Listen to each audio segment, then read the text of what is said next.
Having him around the manor may do some good for both of you. I'm gonna let him dress up in a colorful costume with no pants. Hey guys, don't cut me out of this. This is the adventure of a lifetime. You super spies making a point to sneak up on hardworking heroes? Kid. On Guardians of the Galaxy as our name. Now we need a battle cry. Suggestions? I am Groot. Walked right into that one. Right, Scott? So you heard about last night? Difficult not to. If you can make it here, you can make it anywhere. But first, you have to not get eaten. Oh, no, not again. Yep, again. And I don't think it's the tunnel collapsing. I've got a kind of sense about these things. It's all around us. While Harley Quinn's character design and costume has been changed, it's pretty similar to a lot of looks we've seen her in the past. Mostly what we're seeing in her new series is a change to art style, and with her new role as Batman's ally and sidekick, a complete shift over to the side of being a hero. Harley is of course still bringing her unique approach to heroism, so don't panic if you are a fan of Harley's wackiness and standout personality. But considering where she came from, being Joker's sidekick, this is a pretty big change to her character as we originally knew her. If you've been out of the comics for some time and aren't quite as well versed in Harley Quinn's history, you might not recognize her in 2021 as she's gone from full villain to full hero.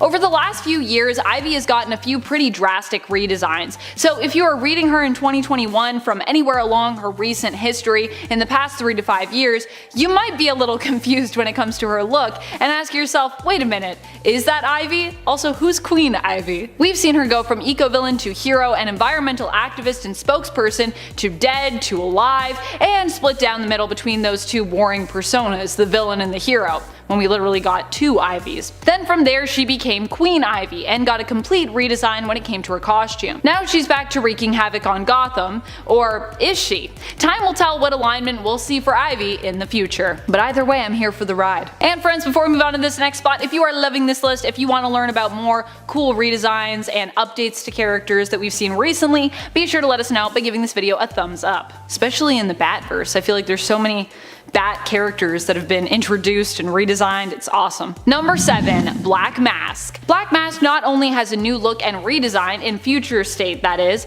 that I must admit is spectacular, but he also got a power upgrade during the Year of the Villain event. Black Mask was given the ability to change his identity with the added upgrade of an identity changing mask, which is pretty powerful.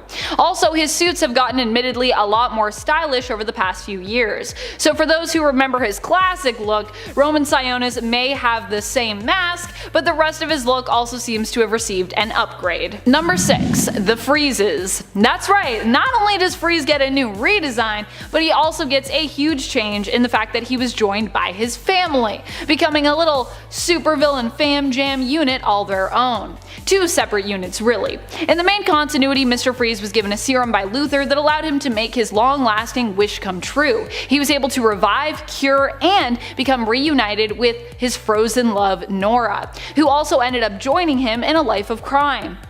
Yay! However, while it all started out sweet, their reunion would quickly turn sour when Nora became resentful of Victor for making so many choices for her, and in her eyes, trying to control her. Victor blamed the serum for her change of heart, but I mean, who really knows? I feel like Nora's kinda got a bit of a point, even though I feel really bad for Victor in this scenario. In Batman issue 96, we are treated to an alternate Victor Freeze who commits crimes alongside his sons as a little criminal family unit. Super cute. Number 5. Man-Bat. While so many supervillains are getting power upgrades, additional allies, and more horrifying redesigns, Man-Bat is going the other way with it. Man-Bat is Kirk Langstrom, who ends up joining the Justice League Dark and gets a much more adorable character redesign as a result. He looks a lot less monstrous and a lot more humanoid and cute. Kinda geeky. It's great. He even wears a bow tie. Ah! This is likely a redesign meant to symbolize Man-Bat having tackled some of his personal demons and his move more towards a heroic role as opposed to a completely tortured soul and uncontrollable monster. Number 5. Scarecrow. Scarecrow already looked pretty terrifying in the comics, but now he looks intimidating as well. very intimidating. Not just maniacal and crazed. We got a fresh look at the Scarecrow redesign in previews for Infinite Frontier, and then in all his glory in the actual comic itself in issue 0. Here, Scarecrow appears to wear a gas mask with straw or sticks coming out of his head, almost like a crown. He is armed with long fingernails or claws at the end of his gloves, evoking a sort of Freddy from Nightmare on Elm Street feel, especially as these claws seem to be directly connected to vials of fear toxin, which have tubes connecting to Scarecrow's headpiece? That's what it looks like to me. I think the idea is possibly that Crane is producing the fear toxin himself from his own mind and sending it down to these vials to be dispersed whenever he manages to scratch an enemy with one of his needle-pointed claws. All in all, it's a pretty intense look that might leave you asking who this character is, but kind of in a good way, as I consider this redesign to be an upgrade to the villain. Number 4. Catwoman. Catwoman in Batman Earth 1 has come in with a wild new look that will leave you floored. I mean, you will admittedly still recognize her, just not as the Catwoman that you're used to seeing. This version of Catwoman, instead of wearing her typical black or dark purple catsuit, looks a lot more noticeable and bold by comparison in terms of her design, especially for a thief. Here we see Catwoman donning a purple crop top and hot pants with striped thigh-high socks. She still sports a purple color motif at least though, so that helps with the recognition. Also, she has a paw print belt buckle and a cat mask, a literal cat mask, and she's got a cat on her shirt. Still, this look and redesign for the character is definitely very different. Very unique, I would say. Number 3. Bane. Really, Bane's daughter goes by the alias of Vengeance, but she definitely looks and seems to be following in her supposed father's footsteps. Bane's daughter was first introduced in the new Joker series in issue number 2, and is revealed to be the daughter of the supervillain who went through a series of experiments to give her super strength like her dad. Her mission is to get revenge for his death, and she's doing so by hunting down the Joker, who she and many others believe was responsible for the events and many deaths of A-Day. Her father, who was in Arkham Asylum at the time, was one of the victims of that attack and died. So Bane Jr., aka Vengeance, is out for blood. Number 2. Clayface. You really won't recognize Clayface in the new Batman Earth 1 volume. Clayface is not very recognizable here in terms of the story, as he is disguised for most of his appearance and in terms of his character design. Near the end of the story, we learn that Adrian Arkham, Bruce's grandfather, who returned from the dead, was in actuality Clayface in disguise. We're all used to seeing more of a giant mud monster when it comes to how Clayface is depicted, but instead, here we get a very kind of, I don't know, smooth looking baldy figure in the end, who appears to really kind of just be a man. Like a man who can shapeshift, but just a guy. Like a guy who, if you saw him on the streets, you wouldn't run in terror from him or anything. You might just notice his skin was like a little odd looking in terms of its texture, but that's about it. Other than that, he looks pretty average. Number 1. Two-Face. The Earth 1 version of Two-Face sees the character completely reinvented in a way you might not have expected, which is what makes it so great. On Earth 1, Harvey and his sister Jessica are working together to clean up Gotham alongside their good friend Bruce Wayne. After Harvey ends up dead, however, Jessica and Bruce are forced to continue their mission to eradicate corruption and crime in Gotham without Harvey, working on in his honor. But Harvey lives on in more than just their intentions. It turns out that Jessica develops a dissociative personality disorder, in essence becoming her brother due to the trauma of his loss. At least that's what it seems like if we had to explain it on paper. Although never explicitly called Two-Face, the duality of this version exists in the goodness of Jessica and the contrasting ruthless aggression of Harvey. Honestly, the story is so good, you really need to check out the new Batman Earth 1 Volume 3, because even knowing where this story goes, even though I just told you that part, it's still an amazingly compelling read, so go read it, even though you kinda know spoilers now. Number 10. Dark Claw. One of the coolest looking hero matchups to come out of the Amalgam universe in my opinion. The hero known as Dark Claw is a combination of Batman and Wolverine named Logan Wayne. Like our familiar Batman, Wayne witnessed his parents' murder at a young age and then was sent off to live with his uncle in Alberta. However, that did not last very long because his uncle was murdered as well, and Wayne was sent to live in a home run by nuns. Once old enough, he enlisted in the Royal Canadian Air Force alongside a man named Creed H. Quinn, and the two of them were submitted to the Weapon X program, aka the Canadian Super Soldier program. It was there that the Wolverine half of this character came to be, as it was here he learned of his metamutant powers and had his bones fused with adamantium. Quinn, however, was not so lucky because through the course of the experiments he grew more and more insane and would eventually become the Hyena, a combination of Sabretooth and the Joker and Darkclaw's greatest enemy. Equipped with the powers of Wolverine and the vast knowledge of Batman, Darkclaw is a truly awesome character, so check him out for yourself in his first appearance in 1996's Marvel vs. DC number 3. Number 9. Thomas Wayne. Turns out crime fighting is a genetic thing when it comes to the Wayne family. In the Flashpoint timeline, Bruce is actually the one who's murdered by the robber Joe Chill instead of his parents Thomas and Martha. Now as a result, for reasons similar to his son, Thomas Wayne took up a personal vendetta against crime that led him to taking up the mantle of Batman. But unlike his son, he is much more ruthless in his actions, as he is happy to kill any criminal that gets in his way. Equipped with the same genius intellect and hand-to-hand combat skills you would expect from any Batman, this version of the Caped Crusader has also been seen with multiple firearms, and also an Amazonian sword. Thomas secretly funds his war on crime through his business, Wayne Casinos, and thanks to this he's able to fight some of the most notorious villains Gotham's ever seen. One being his own wife, Martha Wayne, the Joker of this timeline. So if you're not familiar with the Flashpoint timeline, I highly recommend you take a look at some of the storylines it follows. So check out this grittier version of Batman for yourself in his first appearance in Flashpoint Volume 2, Number 1, so you can fully understand why he considers himself to be a man with too much blood on his hands to be considered good. Number 8. Grim Knight. This version of Batman is from the Dark Multiverse and serves under the Batman Who Laughs as basically a gun for hire, acting as his second in command. In his timeline, Bruce's origin story is pretty much the same as his Prime Earth counterpart, however, he kills Joe Chill right after the murder of his parents when Chill drops his gun and gives him the opening. For the next several years, Bruce traveled the world honing his skills as an assassin and eventually returns to Gotham City to strike fear into the criminals' hearts as this universe's Batman. He has done some truly terrible things, such as making Jim Gordon watch as he made 2 highly explosive blimps crash into both Arkham Asylum and Blackgate Penitentiary, or when he tortured Mayor Harvey Dent with radiation until he was allowed to put up surveillance cameras all over Gotham. Sure, all that made Gotham a much safer place, but there was definitely a better method to it. With a full arsenal of weapons hid around the city of Gotham and on his person, the Grim Knight is truly merciless and not someone you want to mess with. First appearing in 2019's The Batman Who Laughs Volume 2, Number 1, Grim Knight truly shows how dark a Batman who kills can be. Number 7. Damian Wayne. Now let's jump to a possible future here for a second and take a look at a version of Damian Wayne who took up the mantle of Batman in Bethlehem. In this possible future, Bruce Wayne retired as Batman and Dick Grayson took up the mantle. However, he was killed by some explosive Jokerfish and Damian stepped up to the plate as Batman. Unlike his father and Dick Grayson, Damian's Batman in this future is more willing to injure and kill opponents if he judges it necessary to do so, and this is pretty easy for him to do because he has always been pretty violent and definitely has the know-how to take down anyone and anything.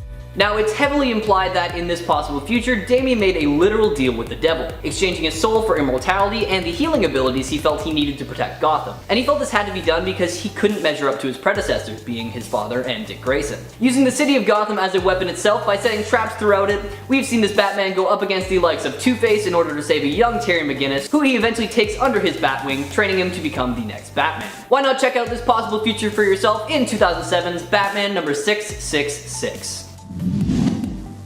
Number 6. Batman 1 Million. In the far-off 853rd century, criminals and crime fighters are still very prevalent, and the most dangerous criminals are actually imprisoned on the planet Pluto and overseen by this new Batman. Their secret identity is not known, but we do know that he was one of the children that Zaran forced to watch their parents murder, and from that day on, he swore to never let such a tragedy happen again. They chose the symbol of the bat because he thought it stood for something more than just fear, stating it stood for justice and as an ideal. He studied for years on end, honing his fighting skills and knowledge in as many physical and mental techniques as possible, and all of that eventually paid off because he was eventually offered a position on the new incarnation of the Justice League alongside Superman and Flash 1 Million. After years of working together, they all went back in time to invite the Justice League of the 20th century to see the rebirth of the first Superman, Superman Prime. Much to their surprise, their companion Starman betrayed them and unleashed a plague onto Earth, and with the real Justice League being unable to stop them, Justice Legion Alpha stepped in to help them. Batman 1 Million worked with the 20th century Batman to find a way to stop Starman's plan, along with Dick Grayson and Tim Drake, using the technology of the Batcave, and together,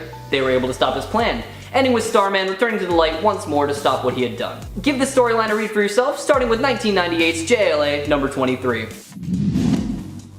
Number 5. Owlman. Thomas Wayne Jr. from the Antimatter universe is the son of Thomas and Martha and older brother to Bruce. After his family's murder, he decided to take up the mantle of Owlman. However, unlike Batman, Thomas wanted to conquer the villains he went up with rather than just fight them. Thanks to his father's wealth that he was left as inheritance, Thomas underwent years of training and general enhancement so he could enact his plans of conquering Gotham's crime world. Alongside the other members of the Crime Syndicate, a group who is basically the evil version of the Justice League, they managed to establish and maintain control over a large portion of their Earth, even though they were up against other powerful organizations such as the Young Offenders and the Crime Lodge. Eventually, the Crime Syndicate began kidnapping people from the 52 multiverse matter-based worlds, and were visited by our Justice League to retrieve the people from the Justice League Earth. Thomas, along with Superwoman and Ultraman, were banished to a prison subdimension while Johnny Quick and the current Power Ring were captured. Highly recommend you check out the storyline for yourself, so check out Owlman in his first appearance in 2000's JLA Earth 2.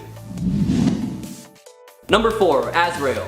John Palvalley, the genetically augmented assassin / vigilante for the group known as the Order of St. Dumas. Now, I said genetically augmented because Valley was a test tube baby and his genetic structure was altered by scientists with an animal DNA which allows him to do the insane feats a normal human could only dream of. Originally an ally and even apprentice of Batman, Azrael was the one to adopt the Batman moniker following the Dark Knight's crippling defeat at the hands of Bane. However, he went insane for a short while during his run as the Caped Crusader and decided to augment the Batsuit so it was capable of causing some serious damage. It was very apparent early on that Azrael's Batman was of a very different breed because he was much more ruthless, okay with killing, and pretty much just wanted to punish the criminals rather than save any lives. Although he was doing a great job of cleaning Gotham City of its criminals, Bruce felt his methods were much too violent and irresponsible and personally removed him from the mantle after his full recovery, causing Valley to return to his identity as Azrael. Valley was presumably killed in a battle against his two greatest foes, Beast and Scratch, as he was shot through his armor by a multitude of Teflon bullets, and only his costume was recovered. 5 years later, another Azrael was created by the Order in ex-police officer Michael Lane. Check out John Paul Valley as both Azrael and Batman, starting with 1992's Batman Sword of Azrael, number 1.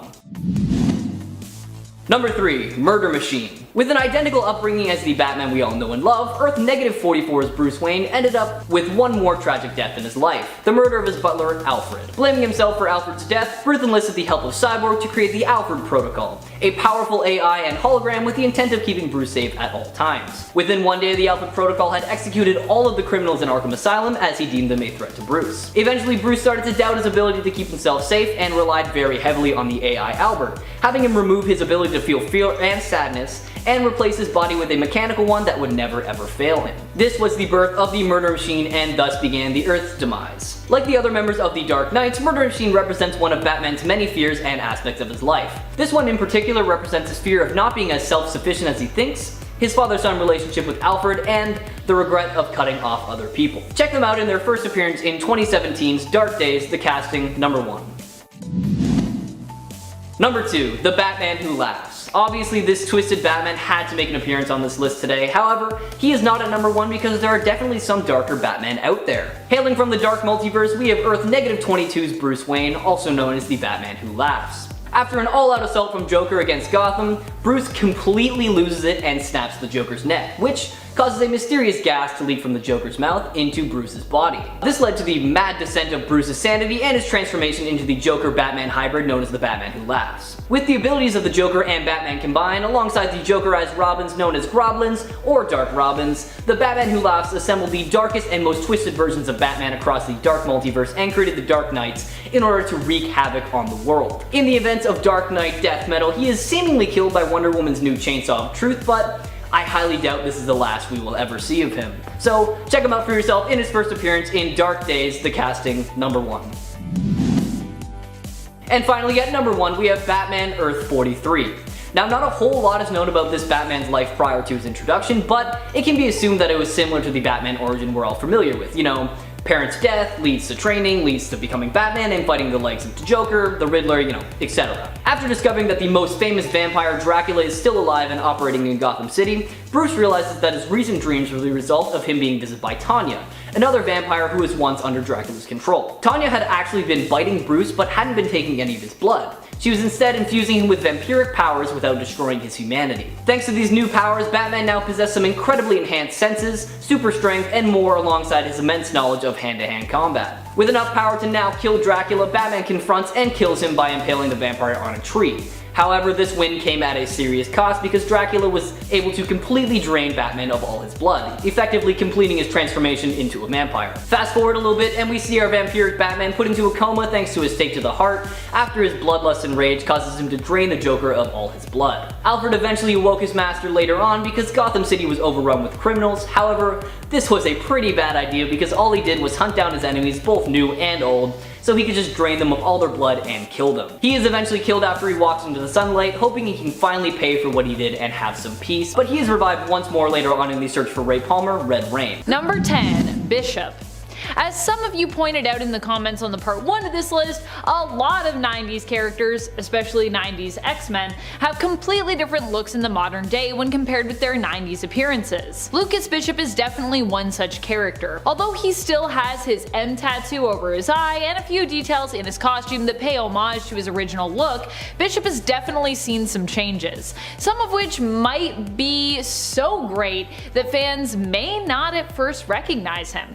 While he still often is seen with his XSE guns and even still sports a red bandana, Bishop is now a member of the Marauders. Gone are the days of those 90s X-Men colors, and modern day Bishop dresses mainly in reds and blacks, in homage as well to his role as the Hellfire Trading Company's Red Bishop. Also, I love that Bishop is the Red Bishop because he's a bishop and his name's Bishop, it's crazy. Number 9. Crystal. Crystal's initial appearance had her recognizable mainly by her ginger or strawberry blonde hair and a simple white dress. I personally always thought of Crystal as being ginger, but then I see so many different versions of her where she has like maybe blonde hair. So I don't know, but I've always thought of her as a ginger. She is known for being the younger sister of Medusa, who is the Inhuman Queen and true love of Black Bolt. Crystal has had a few different looks, but generally she has longer ginger hair and is either in a yellow suit or a Fantastic Four suit when she was, you know, on that team. She has been known for dating Johnny Storm, the Human Torch, was once married to Quicksilver and had a daughter with him, and she was even for a time married to Ronan the Accuser. Yeah, it's been an interesting dating history, I feel like, for Crystal. All in all, Crystal has had a sort of wild life, and while her costume has changed gradually, comparing her short blonde haired self in her yellow and black diamond suit to her first appearance with long ginger-like hair in her white dress, looks like a dress to me, and you might not know it's Crystal at first glance. Number 8. Pyro. Pyro might be sporting a very similar suit when it comes to how he looked in his first appearance, but he also now has a skull tattoo. A full face skull tattoo. And honestly, I have come to love it. Not only that, but this version of Pyro was also originally known as a villain, and like many on the island nation of Krakoa, has been given a new lease on life where he no longer needs to be a villain. Instead, recently, Pyro has exclusively acted as a hero, fighting alongside his shipmates and teammates, the Marauders. During his time with the Marauders team, St. John Allardyce ended up taking refuge with his fellow teammates in a tattoo parlor. A few of them decided to get tats while they were there, Pyro included. He decided to get a full face tattoo, getting a black skull tattooed over top his face. And I gotta say, it's just been growing on me more and more every time I read Marauders. At first, after he got this tat, I was expecting, like so many other Krakoans, that Pyro would end up dying and then being resurrected, erasing the tattoo from his face. After all, who needs tattoo removal when you have resurrection protocols, and mutants dying and returning is no longer really a big deal at all. Although I'm sure the Healing Gardens could remove Pyro's tattoo almost as easily. Still, he hasn't gotten it removed or died and been brought back without it yet, so while you might wonder who that is with the skull face tattoo, it seems that it's becoming part of Pyro's modern day look quite seamlessly. So maybe in 10 years from now we'll be like, oh yeah, it's Pyro because the skull face tattoo. Maybe he'll still have it. Number 7. Flash Thompson, or as he's currently known, Agent Anti-Venom. Still, it's pretty wild to think that Flash Thompson, aka Eugene Thompson, started out as Peter Parker's bully back in the day. Flash has come a long way from being an antagonist to a friend of Peter's to a full-on war hero and later superhero. He's battled alcoholism, became an amputee, and even traveled into space where he fought alongside the Guardians of the Galaxy. galaxy. If you only knew Flash from his first appearance, or vice versa, you only knew him from modern day comics, you'd probably be shocked to see just how different the character is, how far he has come, and how much he has grown and evolved. He even became such a popular character among fans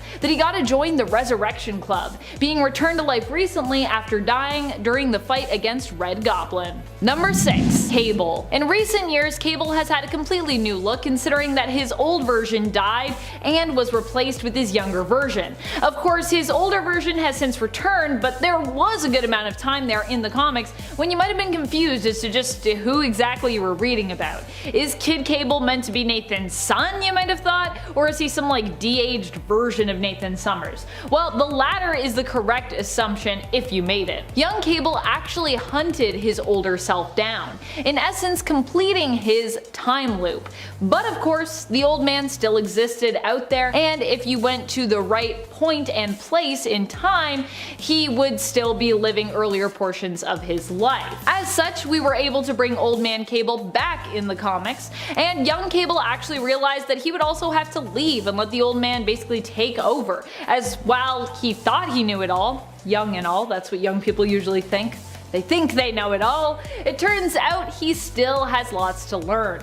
Honestly though, I love both versions of Cable, and I wish that old Cable could team up with his younger self on more occasions. I want like a Kid Cable and Old Man Cable team up comic. Number 5. Speedball, or as he was known for a good amount of time in the comics, Penance. Robert Baldwin initially got his powers after a lab experiment went awry. After being exposed to extra-dimensional radiation, Robbie found that when he was the target of a certain amount of force, his body would transform. Instead of him being harmed from said blow, he would produce a protective barrier, causing him to become basically like a human bouncy ball. He could use this energy to then shield others, blast opponents, or to even halt speeding projectiles in midair. Speedball would later join the New Warriors. However, later on, he would be part of an incident at the center of the First Civil War, where 612 civilians were killed, including 60 children. This would prompt him to change in appearance and in mindset, becoming Penance, a spiky armored version of the character who had internal spikes in his suit to remind him of all the victims lost, as he felt personally responsible for their deaths. Speedball has since returned to his original appearance, but it has taken him time to recover both physically and mentally from his time as Penance. And he's kinda still on that road to recovery. He was Penance for a long time. Number 4. Angel. Angel is another mutant superhero who has gone through a ton of different looks in life. Most notably was his shift from having organic wings to techno-organic wings after he lost his organic wings when he became one of Apocalypse's horsemen. The crazy thing is that while Angel seems to appear as mostly his original version, there are times where you might be confused with him as to who is who, as he seems to kind of alternate right now in modern comics between his original form and his techno-organic form, Archangel. As far as I can tell, this hasn't been fully explained yet in the comics, though it has been acknowledged that this happens in a similar manner to his X-Corp partner, Monet.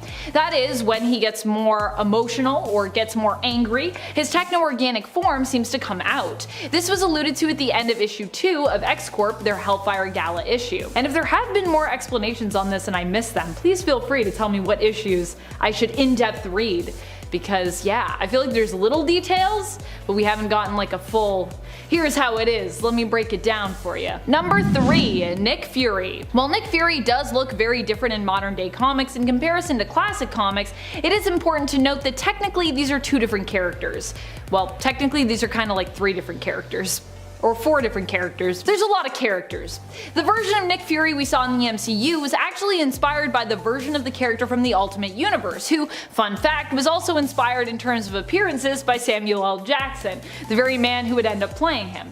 In fact, a lot of the MCU characterization and even stories are inspired by the Ultimate Universe, the alternate reality of 1610, and the stories that went on there. The original Nick Fury of Earth 616 was actually a white man, but he would inevitably be replaced replaced by a 1610 inspired alternate Fury after the original Nick Fury of 616 ended up kind of being transformed into a Watcher. The 1610 version of Fury and Samuel L. Jackson's take on the character would then be adapted for Earth 616, the main comic book continuity, and that's how we would get Nick Fury Jr., who is the son of the original Nick Fury from the comics and looks a lot like Jackson's 1610 inspired version from the MCU. See what I mean? There's lots of Nick Furies. People are like, Nick Fury changed, and I'm like, Nick Fury didn't change. There's just a lot of characters that came together. Number 2, Beast. Beast is one character that has gone through a massive amount of change since we first met Hank McCoy, the lovable vocabularian, scientist, and the X-Men's most bouncy team member, Beast. Back then, Hank was just a relatively large man with enormous feet and enormous hands, but his mutation continued to progress long after that first appearance, changing when he ended up forced to take a serum that he had created based around the hormone that causes mutation. As such, he mutated even farther, which became permanent after he didn't take the antidote quickly enough to thereafter revert the effects. This meant that Hank was now permanently even more muscular, agile, and now completely covered head to toe in gray fur. From there, his fur would become more blue, and over the years his appearance has become borderline lion-like or even kind of cat-like at times. Number 1, Star-Lord. Considering how much Peter Quill has changed with each era of comics, it could be hard for fans to recognize him in modern day. Once again, his appearance and power levels have changed so much. In his initial appearance compared to his modern look, he's basically unrecognizable. And if we go even farther back to the Peter Jason Quill of the 1970s, the Star-Lord of Earth 791 now, he is completely different. It should be noted though that shortly after the main continuity version was introduced in Thanos issue number 8, which came out in 2004, he was shortly after pretty radically changed when he appeared a few years later in Annihilation Conquest from 2007 to 2008, which is pretty much the version of Quill roughly that we have today. Although even then, he's still changed quite a bit. Quill more recently in the comics returned from Villainous, an extra-dimensional world where he lived unaging with his friends, partners, and his lovers, Mors and Aradia, for hundreds of years. He came back even more powerful than before he had left, and ended up joining forces once more with the Guardians of the Galaxy to defend the cosmos against the return of the Dark Olympians. Number 10, Harley Quinn animated series. Sure, this version of the Joker is quite hilarious, as this is a mature comedic animated show, but that doesn't mean that he isn't dark. He is still, after all, the Joker. This version of the Joker actually succeeds in taking over Gotham City at the end of season 1, trapping the Justice League, defeating Batman, torturing Harley's crew, and defeating even the other members of the Legion of Doom. The guy even kills Scarecrow for unmasking Batman in front of him by making his head explode with acid. It's true, it happened. He is violent, successful, and still quite dark. He also makes his entrance in season 1, episode 1 by wearing the captain of a yacht's face, ripping it off like a mask to reveal his own. Ugh.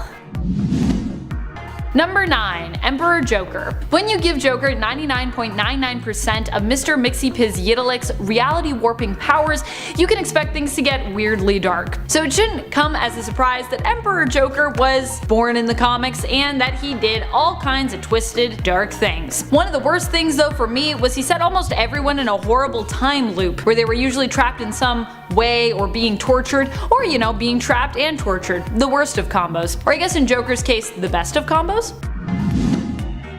Number 8, Joker film. The Joker film may exist in its own bubble, but that bubble was a pretty dark and bleak one. Arthur Fleck is played by Joaquin Phoenix in the film, and the film is based off of the Killing Joke origins for the villain. The idea that one bad day is all it takes to turn someone insane or change someone's life dramatically. In the case of the 2019 Joker film, that one bad day is actually kind of more of a snowball effect. Arthur Fleck is a failed comedian who is mentally ill, and when cut off from his medication, quickly becomes overwhelmed by all the negative aspects of his life and shocking revelations. In the end, he ends up killing his favorite show host on national television, similar to a moment in the Dark Knight Returns animated story, and confirming Arthur Fleck's full transformation into the Joker, becoming a killer, a villain, and inspiring riots in Gotham. Number 7. Christopher Nolan's The Dark Knight. Heath Ledger had one of the most ruled by chaos versions of the Joker. This was a grittier, darker interpretation of the character that was so powerful it actually influenced Joker's appearance and senseless love of violence in the comics, radiating outwards. Ledger and Christopher Nolan's interpretation of the character was actually a perfect marriage of the silly chaos that is the Joker, but cut with a grotesque sense of recklessness that made this interpretation so dangerous. It remains a great homage to the classic Joker while also being a deadly modern spin on the character. Number 6. Vampire Joker. The Joker of Earth 43 ends up appearing to die, and in so turns Batman evil, causing him to give into his bloodlust and cementing his transformation into a full-fledged monster and vampire. Batman himself had already been changed into a vampire when he and the Joker came to final blows. Batman though remained immune to most vampire weaknesses as he still maintained a pure heart, having never fed off of a human. Joker killing Batman's companion, Werecat Selina Kyle, however, threw Batman into a rage, causing him to give into his vampire instincts. He killed Joker and fed off of him, giving into the darkness within himself, and this meant that in death, Joker had actually won. And although Batman attempted to dispose of Joker's body in such a way that, he'd never return as a vampire, somehow Joker managed to survive and did return as a vampire himself during Convergence. Number 5. Killing Joke. This version and Joker story will always have a place in comic book history as being one of the most controversial. But besides that, it also gives us a very dark alternate version of the Joker, and a much sadder version. It paints the picture of Joker as a man who leaves his job at a chemical plant to pursue a career as a stand-up comedian. Unfortunately, no one really finds him very funny, save for his pregnant wife, who insists that he always manages to make her smile. Aww. Low on cash, he agrees to help some criminals with a robbery, guiding them through the chemical plant that he used to work for. After finding out his wife and baby, however, have perished, he is forced to go through with the plan anyway and ends up falling into a vat of chemicals. While of course not an official origin story for the Joker, it is a very dark origin that helps to explain the Joker's madness, and even somehow makes you feel sympathy for the character that in the same book paralyzes Barbara Gordon and tortures her father, Commissioner Gordon. Number 4. Injustice Joker. While Injustice Joker may not have survived very long, he was one of the most brutal and dark because, like some of Joker's other alternates, he was willing to trade his life just to see his plan come to fruition. And come to fruition, it did. Joker was successful in driving Superman to his breaking point, causing him to kill the Joker and turn into a villain himself. One of the best ways, of course, to turn Superman into a villain is to take out all of the people who keep him the most human, such as his pal Jimmy Olsen and of course Lois Lane. In doing this, although the Joker died, he won. Because of this incident and of course Metropolis being blown up, Superman feels he has no choice but to take hold of the world in order to protect Earth, along the way losing even more of his humanity and becoming himself sort of a paranoid dictator. Number 3. Martha Wayne. In Flashpoint, we get to visit an alternate timeline where Bruce was the one who died, not his parents. They are forced to live with the loss of their son, which inspired Thomas Wayne to take up the mantle as Batman, but drives his wife Martha insane. She ends up becoming the Joker after Thomas Wayne's Batman goes to take care of the criminal responsible for murdering his son. He tells Martha that he too misses Bruce, and he also misses her smile. When he returns after pummeling the criminal Joe Chill to death with his bare hands, he finds out that Martha has given herself a Glasgow smile. Yee. Number 2. The Batman Who Laughs. Batman Who Laughs is of course more considered an alternate version of Bruce Wayne than of the Joker, but in truth, he's kind of an amalgam of both. Breathing in the Joker's venom that exudes from his corpse after Batman kills him is what causes Bruce to become the Batman Who Laughs. In a sense, Joker, although dead, lives on within him, twisting his mind into something closer to the Joker's than to Bruce's. Although this character just goes to show how close these two characters really could be when it comes to their potential for evil. So wait, would that make Batman kind of an alternate version of Joker himself, and vice versa? Does that mean that Joker's an alternate version of Batman? Batman's an alternate version of Joker. Huh.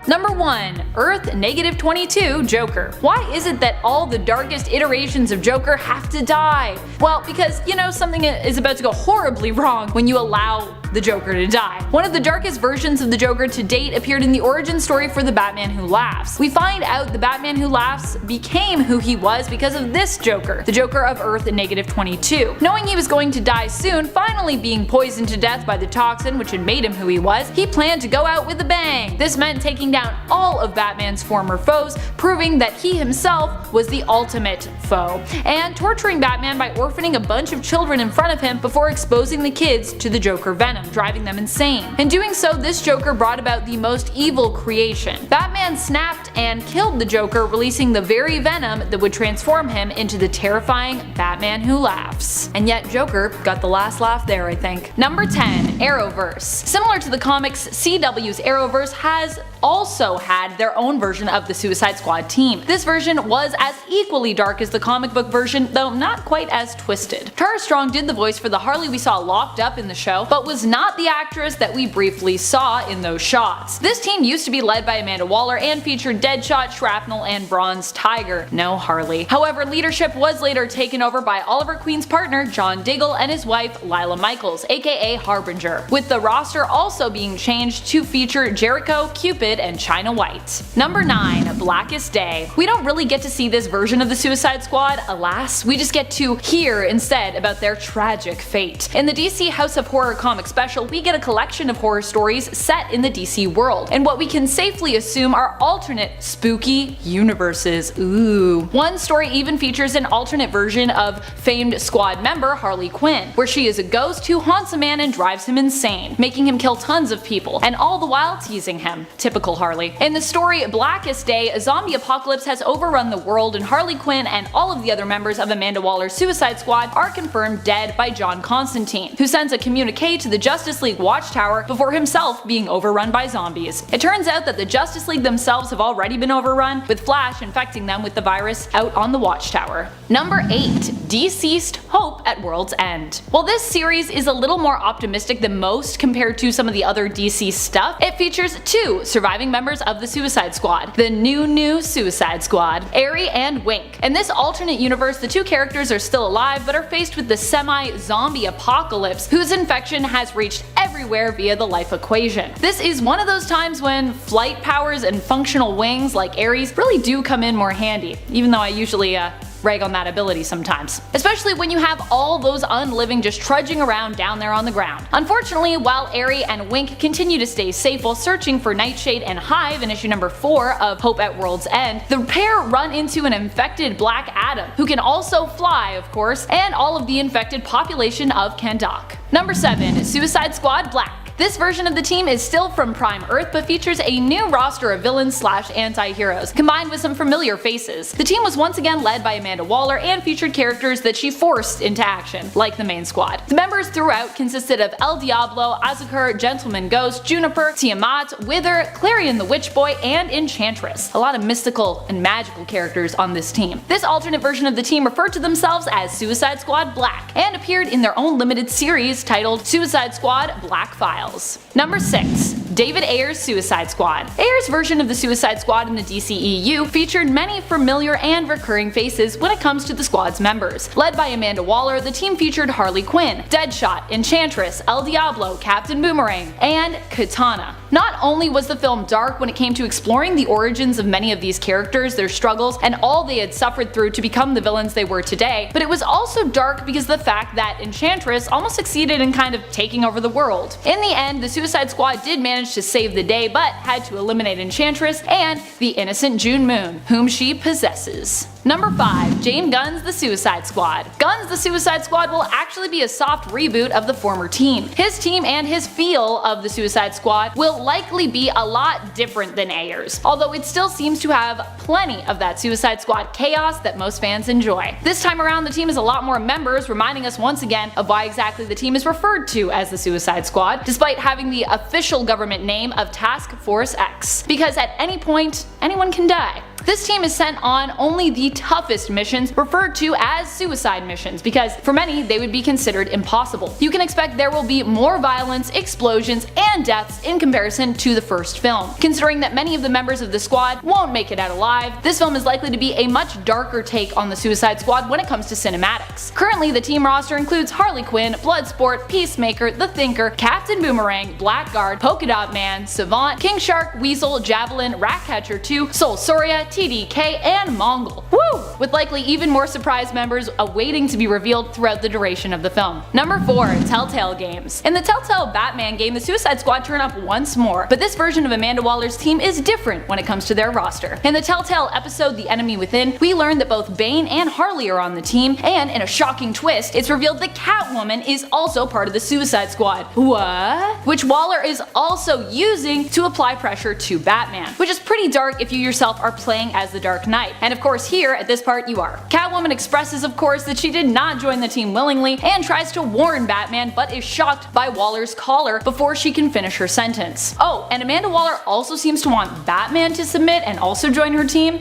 Pretty nuts. Number 3. Arkhamverse. Recently we have gotten another look at the Arkhamverse with the new Suicide Squad game. The Suicide Squad Kill the Justice League. The new game was confirmed as being part of the established Arkhamverse and features Suicide Squad members Harley Quinn, King Shark, Captain Boomerang, and Deadshot taking on one of their darkest missions yet. Amanda Waller has instructed Task Force X this time around to take down the Justice League, which means yeah, somehow this group of misfits is going to have to try and take down heroes like Superman and Wonder Woman. Yikes.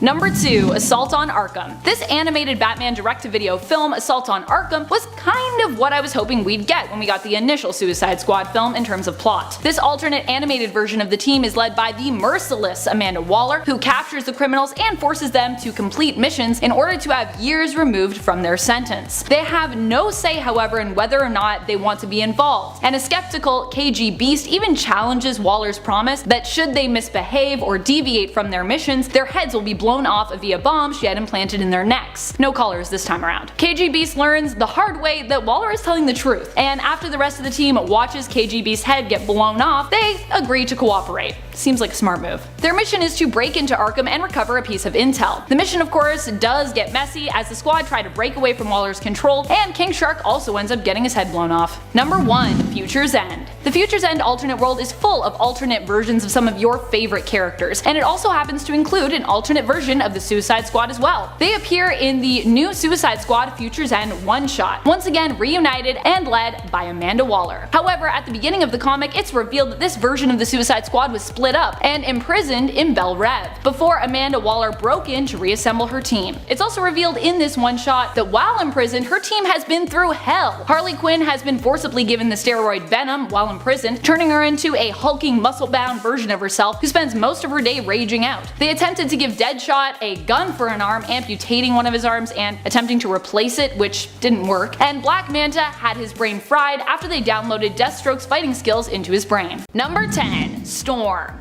Storm has had many different looks throughout the years, and depending on which era of Storm you are most familiar with, you might not recognize her right away when it comes to her appearances in modern day comics.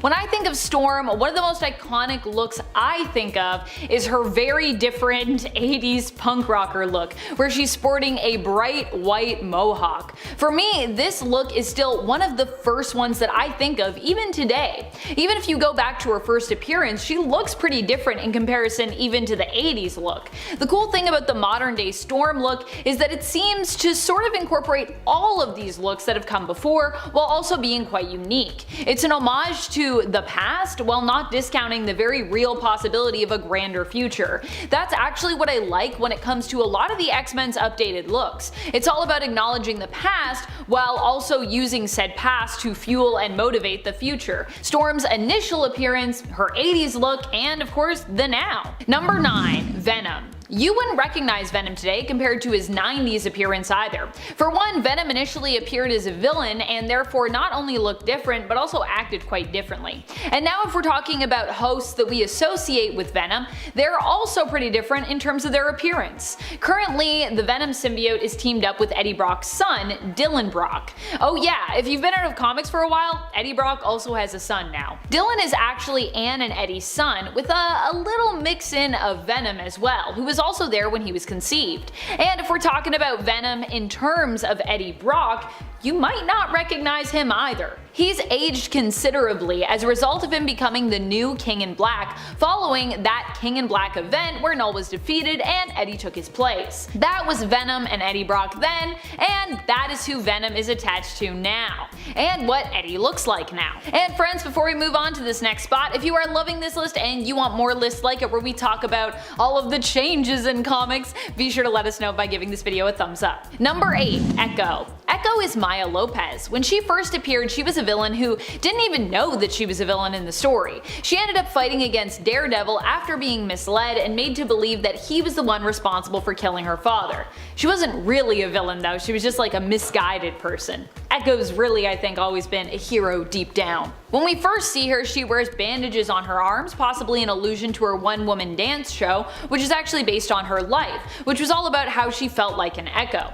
Also, yes, there are many things that Echo is skilled at because her power is like Taskmaster's. She can acquire a physical skill simply by watching it, so she's not just an amazing fighter and martial artist, but she's also a great dancer too.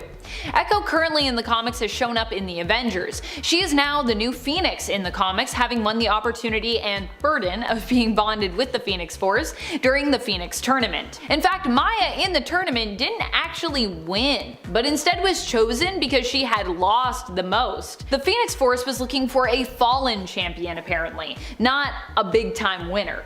Echo as the Phoenix looks quite different than her initial appearance, no? I think it's like the Phoenix Flames for me. She still has those bandages though, and she's still got her face paint with her hand. Number 7. Iceman. When Iceman originally came on the scene, he had a very different look. If we go back to his first appearance in X-Men issue number 1, he was actually more like a snowman than an Iceman. Iceman in his early days wasn't quite as frozen solid and was more like an anthropomorphic but faceless snowman in battle. He didn't wear a trademark X-Men uniform, but he did put on his little black booties, which were kind of like, I guess, X-Men trademark uniform booties, because they're black and yellow, and there was a lot of black and yellow coloring with those original uniforms. This meant that Iceman was always the one who had to help Angel get dressed, as Warren had to deal with his wings, both unbinding them and then of course fitting them through his uniform holes, I imagine.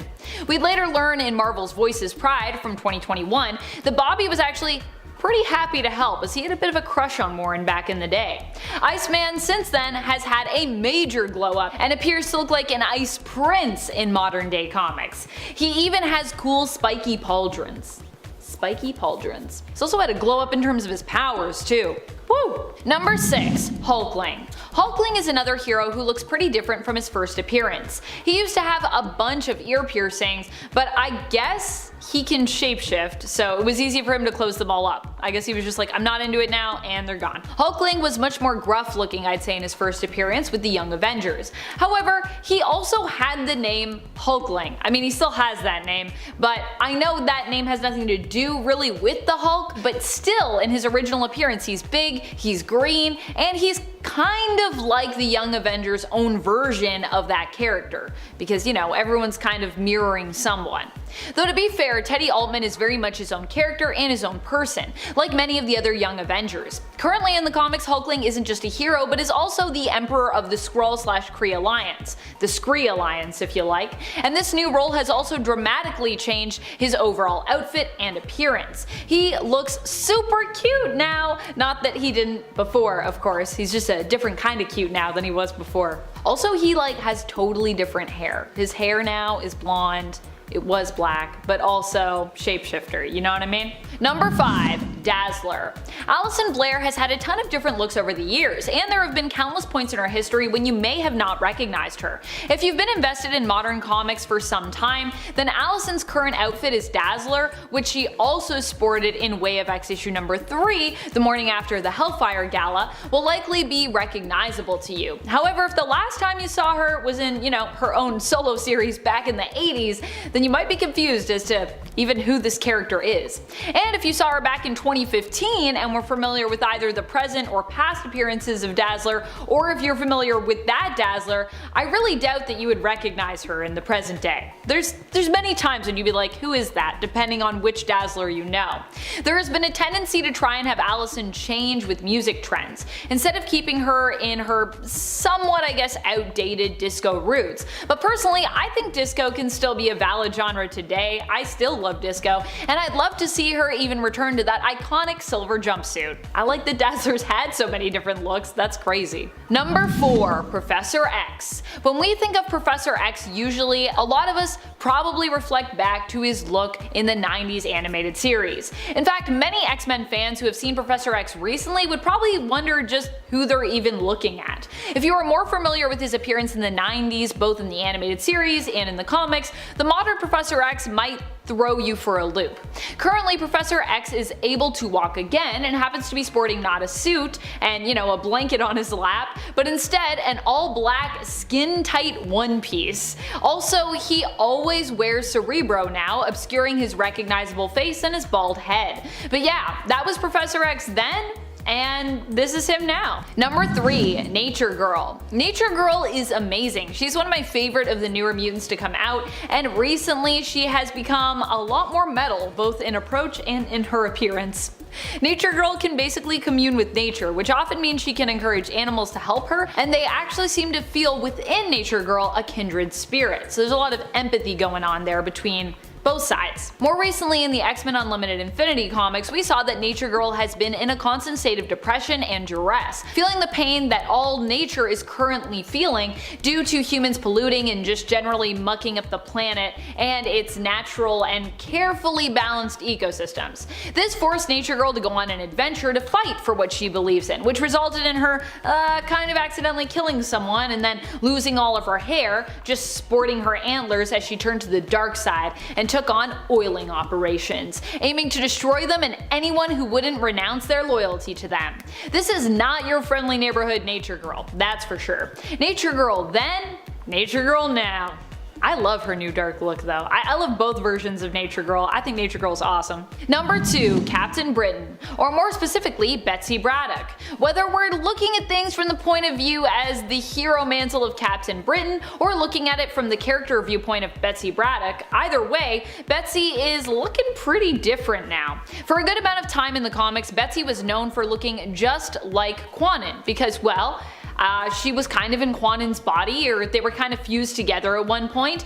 Fortunately, she has now been restored to her own body, freeing Quanon and allowing Quanon to take up the Psylocke mantle. Betsy then went on to become the new Captain Britain in her brother Brian Braddock's place after he was ensorcelled by Morgan Le Fay, becoming her new Dark Knight. It was up to Betsy at that point to take Brian's amulet and become the new Captain Britain until Brian could be saved. Betsy has been shattered and managed to return and is still known as Captain Britain currently, even though Brian also got free, but then Brian was like, you take it, I'm good, I'm gonna do other stuff. You don't have a lot going on right now, Betsy, so take a thing and then make it your own thing. I like it. Number 1. Captain Kate. Even Kitty Pryde's name has shifted somewhat. She's been known by a few different names in the comics: Shadowcat, Sprite, Kitty Pryde. Now, however, she prefers if you just call her Kate. Captain Kate is the Red Queen of the Hellfire Trading Company, and typically dresses in red as such. But not only that, she also typically dresses kind of piratey now. I personally love it. This is because Kate is now also the leader of the Marauders, who have reclaimed this one Villainous name and are basically a pirate crew who sail the seas, bringing those mutants to Krakoa who want to be there, but who for one reason or another can't get there. They also help deliver and intercept shipments of goods as necessary. So the whole look really fits with what Kate is up to currently in the comics, but it is very different from her original or even her past looks. Kate before, Kate now. Although I will say that original outfit that she's wearing with like the red vest and like the stripy shirt, I was like, is there already like pirate vibes that were kind of carried over here? I don't know. Number 10. Wonder Woman Dark Knight's Death Metal. Now, although this is technically in the main continuity, the Wonder Woman that appears in Dark Knight's Death Metal absolutely deserves a spot on this list today because she is one serious badass. Introduced to us in the first issue of Dark Knight's Death Metal, Wonder Woman alongside Swamp Thing is a guard of the demonic-looking prison that holds any villain that does not want to team up with the Batman Who Laughs. So it would kind of seem like she's working for him, but it's revealed later that is not the case when she just impales and rips the Batman Who Laughs in two with her new awesome-looking weapon, the Chainsaw of Truth. Wonder Woman's whole goal in this storyline is to correct the mistakes that have been made and to set everything back on track by somehow resetting the timeline. Basically, she's the Wonder Woman we all know and love, stuck in one of the darkest and scariest DC storylines to date, and that is why she is starting off our list today. Check her out for yourself, starting with 2020's Dark Knight's Death Metal, Volume 1, Number 1. Number 9, Bizarra. You can probably guess it from the name, but Bizarra is the Bizarro version of Wonder Woman. Now, if you're not familiar with Bizarro, he is basically an incomplete clone of Superman, which means that Bizarra is an incomplete clone of Wonder Woman. She was created using the powers of the Fifth Dimension and is meant to be the evil counterpart to our Wonder Woman, but I think we all know that Bizarro versions of any hero never really get the job done. Even though Bizarra possesses both the bracelets of submission and the lasso of truth like her counterpart, she's only strong enough to challenge Wonder Woman in a one-on-one duel, and when it comes to brains, oh man, trust me, she does not even come close to Wonder Woman. As a member of the Injustice League of Un-America, Bizarro was one of the many that was captured by Metallo in his attempt to rule over Bizarro World, but was thankfully freed by Bizarro himself. Now, I think my favorite thing about Bizarra and the other Bizarro copies is their way of speaking. She spoke in a very twisted tongue and always meant the opposite of what she said. For example, when she says, "I love you," she actually means, "I hate you." Check her out for yourself in 2015's The Multiversity Guidebook, Number 1. Number 8, Brunhilde. Hailing from Earth 10, a universe where many of our favorite heroes have been turned into villainous versions of themselves, comes Valkyrie Brunhilde, the Wonder Woman of this Earth that is based on Norse mythology, as opposed to, the original Greek. On Earth 10, all these superheroes we're familiar with are part of the German army and are believers of fascism, so from that you can probably assume that most of them are pure evil. Brunhilde is a member of the New Reichman alongside other dark iterations of the Justice League members, whose only real goal is to rid the world of the freedom fighters and spread their ideals across the land. The New Reichman are, however, taken down pretty much from the inside after Overman began to feel guilty about his past deeds. Honestly, put simply, Brunhilde is an evil version of Wonder Woman that can and will go to any lengths necessary to get the job done. Give her story a read for yourself, starting with her first appearance in 2015's The Multiversity Guidebook, Number 1. Number 7, Deceased Wonder Woman.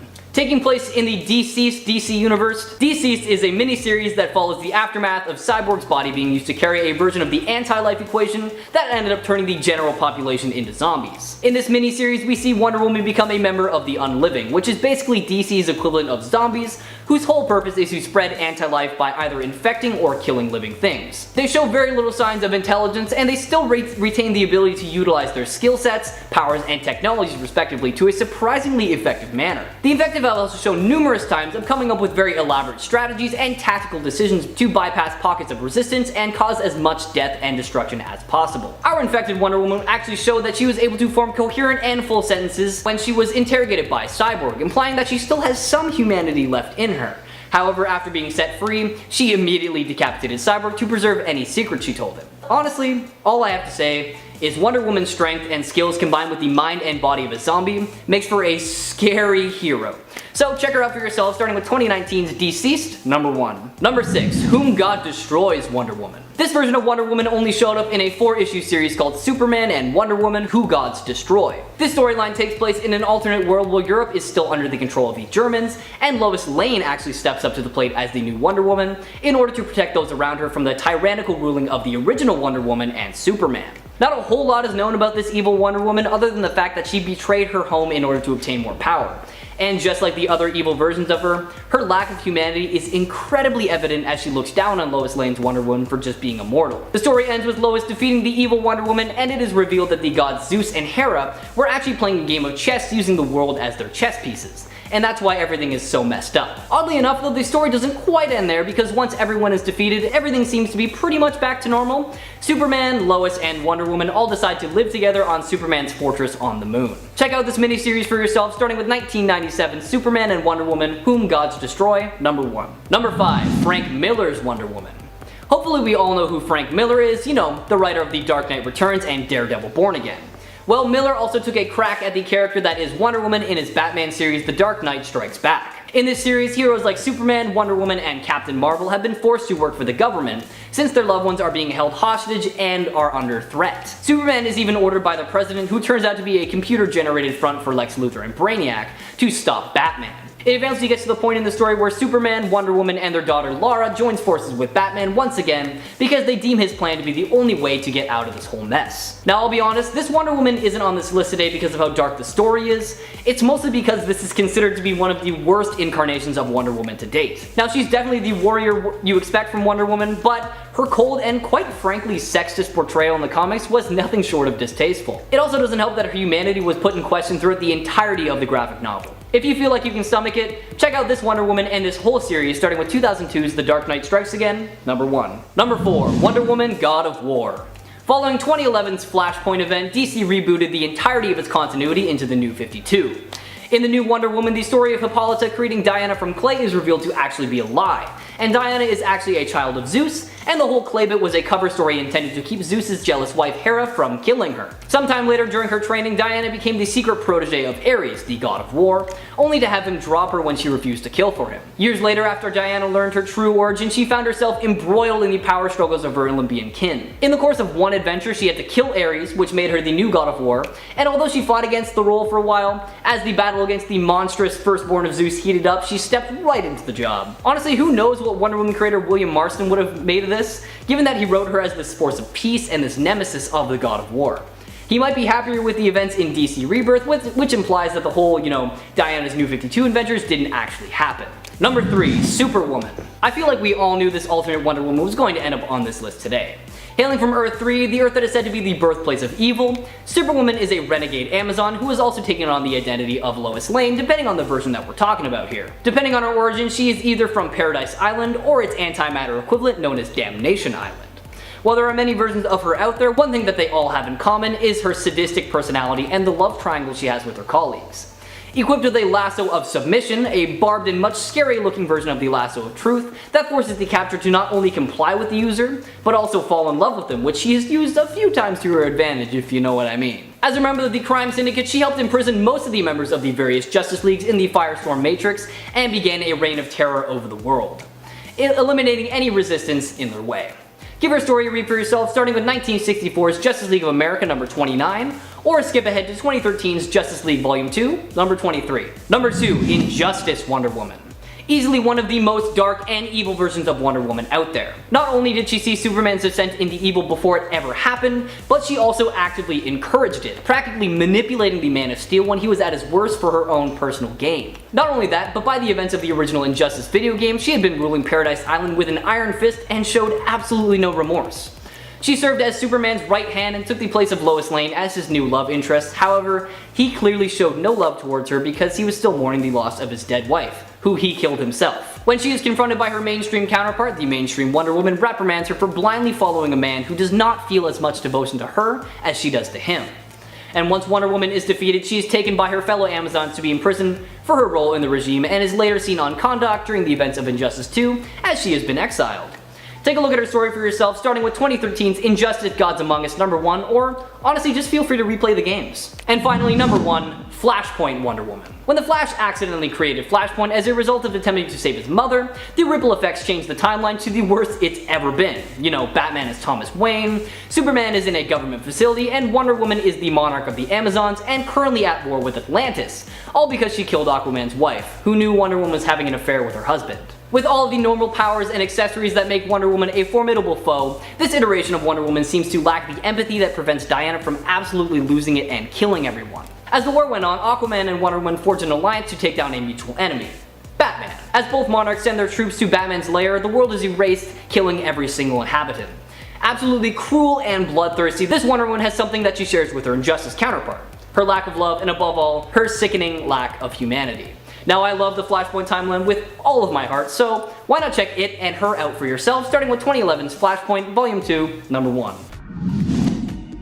Number 10, Red Sun Superman. Answer me this, have you ever wondered what would happen if Superman didn't have that good and wholesome upbringing and was raised somewhere else? Like, I don't know, let's say the Soviet Union? Well, wonder no longer, because that is exactly what happens in the comic book miniseries Superman Red Sun. Instead of his ship crash landing in Kansas, Superman lands in the Ukraine in the middle of the Cold War. In the story, Superman is raised with the ideals that the Soviet Union instills in him, and the world feels a sense of fear as a superpowered alien is the Soviets' new secret weapon. He still has all the powers you associate with Superman because he is still exposed to the yellow sun. With the passion and sense of justice we've come to expect from Superman, Soviet Superman was so dedicated to his country, which made him incredibly dangerous for the wrong reasons, because he was a living weapon that the Soviets used to spread their power throughout the globe. Over the course of about 20 years, he traveled the world with Wonder Woman, converting other nations and even becoming their new leader.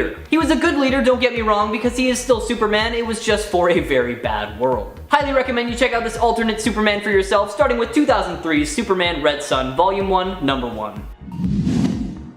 Number 9. Ultraman. Similar to our Superman's origin story, this iteration was sent from the planet Krypton to Earth 3. However, it's not really stated why, since Krypton didn't explode in this universe. On his way to Earth 3, he first came into contact with kryptonite, which started the change in his body that turned him into the superpowered powerhouse that we know. And since then, every time he came in contact with kryptonite, he only grew stronger. After becoming an adult, he renamed himself Ultraman, and this is where he vastly differs from our Superman because he became a brutal authoritarian and ruthlessly rules his version of the Justice League called the Crime Syndicate, conquering most of the world with their help. After largely conquering most of the world, Ultraman developed a new type of supervision that allowed him to see into the Earth 1 dimension. Seeking an open battle to test their powers after defeating the military forces of their native Earth 3, the Crime Syndicate challenged the combined forces of the Earth 1 Justice League of America and Earth 2 Justice Society of America. Not able to withstand the combined might of two Earth's greatest super beings, the Crime Syndicate was defeated and imprisoned in an extra-dimensional bubble created by the Earth 1 Green Lantern. Ultraman is a perfect example of someone who has all the power but isn't happy.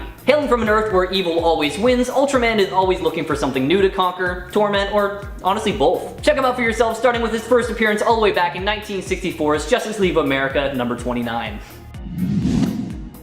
Number 8. Overman. Hailing from Earth 10, a universe where the Germans won World War II, we have Overman, the leader of the new Reichman and the Superman of this Earth. Kal-El was sent to Earth 10 as a baby in a ship away from the planet Krypton because it was dying. Pretty standard Superman origin, however, much like the Red Sun Superman, he was raised by the wrong people. Alongside the German forces, Overman conquered the world in, I want to say, less than 20 years, after which he decided to leave the Earth for a while. 3 years later, he returned with a clear head and saw all the damage he helped cause and became an advocate against all of what he once stood for, while still working alongside them for some reason. Eventually, German scientists used Kal cells to create a clone of him known as Overgirl that Overman learned to love like family. However, she died not too long after her creation, and that hit him hard. Inconsolable and grief-stricken, Overman leaked some precious information to the freedom fighters that resulted in the demise of the new Reichman and Metropolis. Check out probably one of the saddest Superman stories I've ever heard of, starting with 2015's The Multiversity Guidebook number 1.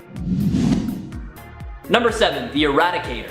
Existing on New Earth, the Eradicator was an ancient Kryptonian weapon merged with a human body to form the last son of Krypton, an extreme vigilante who surfaced after the death of Superman. The Eradicator was given to Superman while on Warworld, and it began its work again on Earth, creating the Fortress of Solitude and trying to manipulate Superman into becoming the ideal Kryptonian. When it failed, the Eradicator created a new body for itself based on Superman. The Eradicator had all of Superman's memories, even though it wasn't actually the real Superman, but was far more brutal and violent. It didn't actually have the power to absorb solar radiation, so it relied on Superman's body to transfer energy to it. Over the years, it became more compassionate and even fought alongside Superman in a few fights, the most notable being their fight against Cyborg Superman, and even sacrificed itself to save Earth, but it always remained dedicated to preserving Superman and Kryptonian life. In DC's Rebirth continuity, the Eradicator has returned and it's just as dangerous as ever, so why not take a look at the Superman clone story for yourself, starting with their first appearance in 1989's Action Comics Annual number 2 all the way to 2011's Action Comics number 901. Number 6. Black Zero. This is actually the third Black Zero. This was an alternate version of Superboy known as Superman 2 from a hyper-time stream in which Superman had not returned to life and his clone had been left to fully mature and develop his full Kryptonian powers in addition to some tactile telekinesis. With this new power, he could create a field around himself that made him invulnerable, allowed him to fly, and also move heavy objects, similar to Superman's strength. Superman 2 tried to fight crime, but ended up losing a battle that cost its life, leading to a backlash against human cloning. He decided to rename himself after the pro-cloning organization on Krypton, Black Zero, and fight for clone rights. He used Project Cadmus to kill off most of the world's superheroes and recreated most of them as clones of the originals, but that wasn't enough for him. He entered Hypertime, a cross between a time stream and the multiverse during an era where DC Comics only consisted of one universe, to travel to other realities to fight for clone rights as well. Black Zero was a fanatical and ruthless warrior who was eventually and thankfully stopped by the combined strength of numerous Superboys from across Hypertime. Appearing across only a few issues, this is a short story that is definitely worth a read, so if you feel like it, check out 1999 Superboy Volume 4, number 61 to 64. Number 5. Super Doom. After a trip to Tibet, Clark, Lois Lane, and Jimmy Olsen built a machine that used vibrations to bring thoughts into reality, and the best possible use for it in their eyes was to create a Superman that was a thought-powered redeemer capable of saving the world. Unfortunately, they ended up having to sell the machine to Overcorp, and Overcorp took their Superman idea and twisted it so much that the brutal and toxic Super Doom was born. A self-described killer franchise, Super Doom wasted no time in becoming the preeminent superhuman of its world, and sought out to eliminate any form of competition, meaning he was on the hunt for other Supermen. After ravaging countless parallel planets and butchering numerous Superman and Superman-like adjacent people, it finally tracked down its creators to Earth 23, where it killed Jimmy and mortally wounded Clark. Later, Super Doom was summoned to Prime Earth by an unwilling Lex Luthor as a final doomsday weapon against Superman, and after a brutal struggle, Superman overcame the monster, which, upon defeat, transformed into a bomb that Superman managed to place on the dark side of the moon before detonation, seemingly annihilating Super Doom once and for all. Give the story a read for yourself, starting with 2012's Action Comics Volume 2, number 9. Number 4. Superman Earth 1198. In Superman The Dark Side, the baby Kal-El ship is diverted on its path to Earth and instead lands on the planet Apocalypse, home of the Overlord Darkseid. In this version of Superman, Darkseid is the one to raise him, and Superman becomes his loyal and devoted disciple and helps him in the destruction of New Genesis. As well as this, Superman doesn't grow up to wear tights and a cape. Instead, he opts for a menacing black and red armor with a lightning bolt S across his chest. Not only is this Superman powerful, evil, and terrifying, he also has a thing for weapons, using the Apocalypsean sword and Omega Warhead, as well as anything he can get his hands on. Superman in this story is more of a pawn for Darkseid than inherently evil, but much like the others, his actions have horrific consequences. With his direct and indirect help, Darkseid managed to extract the anti-life equation from Superman's cells and subjugated the world and expanded his reach. With Earth by his side and a yellow sun to power him up, Superman was forced to fight Darkseid to end his reign of terror. Highly recommend you check out this 3-issue run for yourself, starting with 1998 Superman Darkseid number 1. Number 3. Cyborg Superman. Now, there have been two major characters that have become Cyborg Superman. The first and most famous is the astronaut Hank Henshaw. When a solar flare hit Henshaw's spacecraft during a space experiment, he and his crew started to mutate. The mutation was so strong that once back on Earth, Henshaw's crew, along with his wife, all committed suicide. Before Henshaw's body disintegrates from the solar flare, he is able to upload his mind using NASA equipment. With the help of the birthing matrix that was used to send Superman to Earth, Henshaw creates a cyborg body with all the powers that Superman has. After this, Henshaw finds out that Superman had thrown the Eradicator into the sun, which caused the original solar flare. Blaming Superman for everything, the newly formed Cyborg Superman seeks revenge on the Man of Steel. To destroy the real Superman's reputation, Cyborg Superman tried to use a nuclear bomb to destroy Metropolis. He was defeated because that's what happens when you go up against Superman, but used his powers to inhabit machines to return over and over and over again, once even conquering most of the planet Apocalypse. After his ultimate defeat, he was taken in by Sinestro during the Sinestro Corps War, making him even more powerful than ever. Since the New 52 era, Cyborg Superman has been revamped as having been the father of Supergirl, Zor-El, who survived Krypton's destruction only to have been transformed into the villain he is today. Why not give Hank's story a read for yourself, starting with 1990's Adventures of Superman number 466. Number 2. Lord Superman. This alternate Superman doesn't have any roots with comics. He is actually from the Justice League TV series, specifically 2003's episode A Better World, and is one of the first Dark Superman that we've seen in the animated universe. This Superman lost his way in battle with President Lex Luthor after Luthor executed the Flash in front of him, and mocked the Man of Steel for never being able to see things through to their logical conclusion. Superman, overcome with rage, executed Luthor with his heat vision, took over the world with his Justice League's help, and formed the Justice Lord's crime-free regiment. They saw themselves as the world's saviors, and the Terror was a small price to pay to realize their vision. Of course, when they found an alternate Earth, they immediately imagined all the quote-unquote good they could have done there, and Lord Superman's incredible powers would have let him succeed on this new Earth if it weren't for the regular Superman, who managed to defeat the Justice Lord before it was too late. I think the worst thing about Justice Lord Superman is that he truly thought he was doing the right thing, but we all know for a fact that he wasn't. Check out this 2-part episode for yourself and let me know what you think in the comments below. And finally, number 1, Injustice Superman. Before I dive more into this one, I have to say that I love the Injustice games so much. I remember when I first got the game and I did not put it down until I was finished with the story, so comment below who your go-to character is. In Injustice 1, I'd have to say mine is either Nightwing or Batman, but in Injustice 2, it has to be Green Arrow or Scarecrow. Anyways, sorry about that, let's talk about Injustice Superman. In a storyline amalgamated from diverse comic plots along with the Justice League animated 2-parter, A Better World, that I just talked about, the Joker sadistically fear gasses Superman into killing Lois Lane. Superman responds by putting his open hand straight through the clown's chest and turns the world into a dictatorship-like police state. In the process, he doxes Batman, murders Shazam and Martian Manhunter, converts the Justice League into his personal secret police, and gets his butt kicked by Alfred Pennyworth. He's finally defeated by a still good Superman from another universe who encases him in a red sunlight generating capsule. Now there have been a few storylines over the years that have revolved around the idea of what would happen if Superman went bad and whether anyone could stop him, and this just proves that the only man who can take down Superman is Superman himself. Why not play the games again for yourself to refresh your memory, or check out 2013's Injustice Gods Among Us number 1. Number 10, Deadpool. Deadpool has gone through phases where he was fully cured of his power set and even pretty once more in the comics, like back during Daniel Way's Deadpool run, looking completely normal but without his healing factor. But the most startling shift when it comes to Deadpool's appearance has to be between his on-screen adaptations.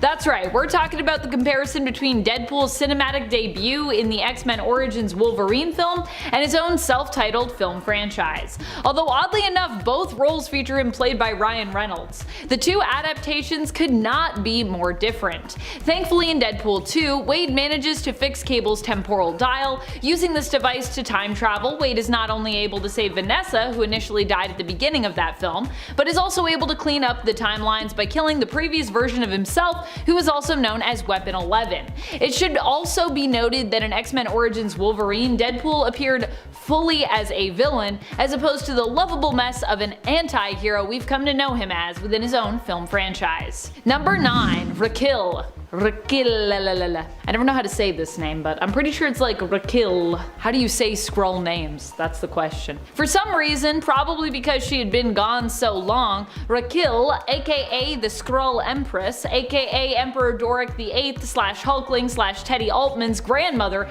was completely unrecognized when she returned. Raquel was revealed to be alive and well, and also sleuthing it up as she impersonated Tynalth the Pursuer, an elite member of the Kree forces. And apparently Raquel had been impersonating Tynalth so long she had in essence created her persona and basically was her.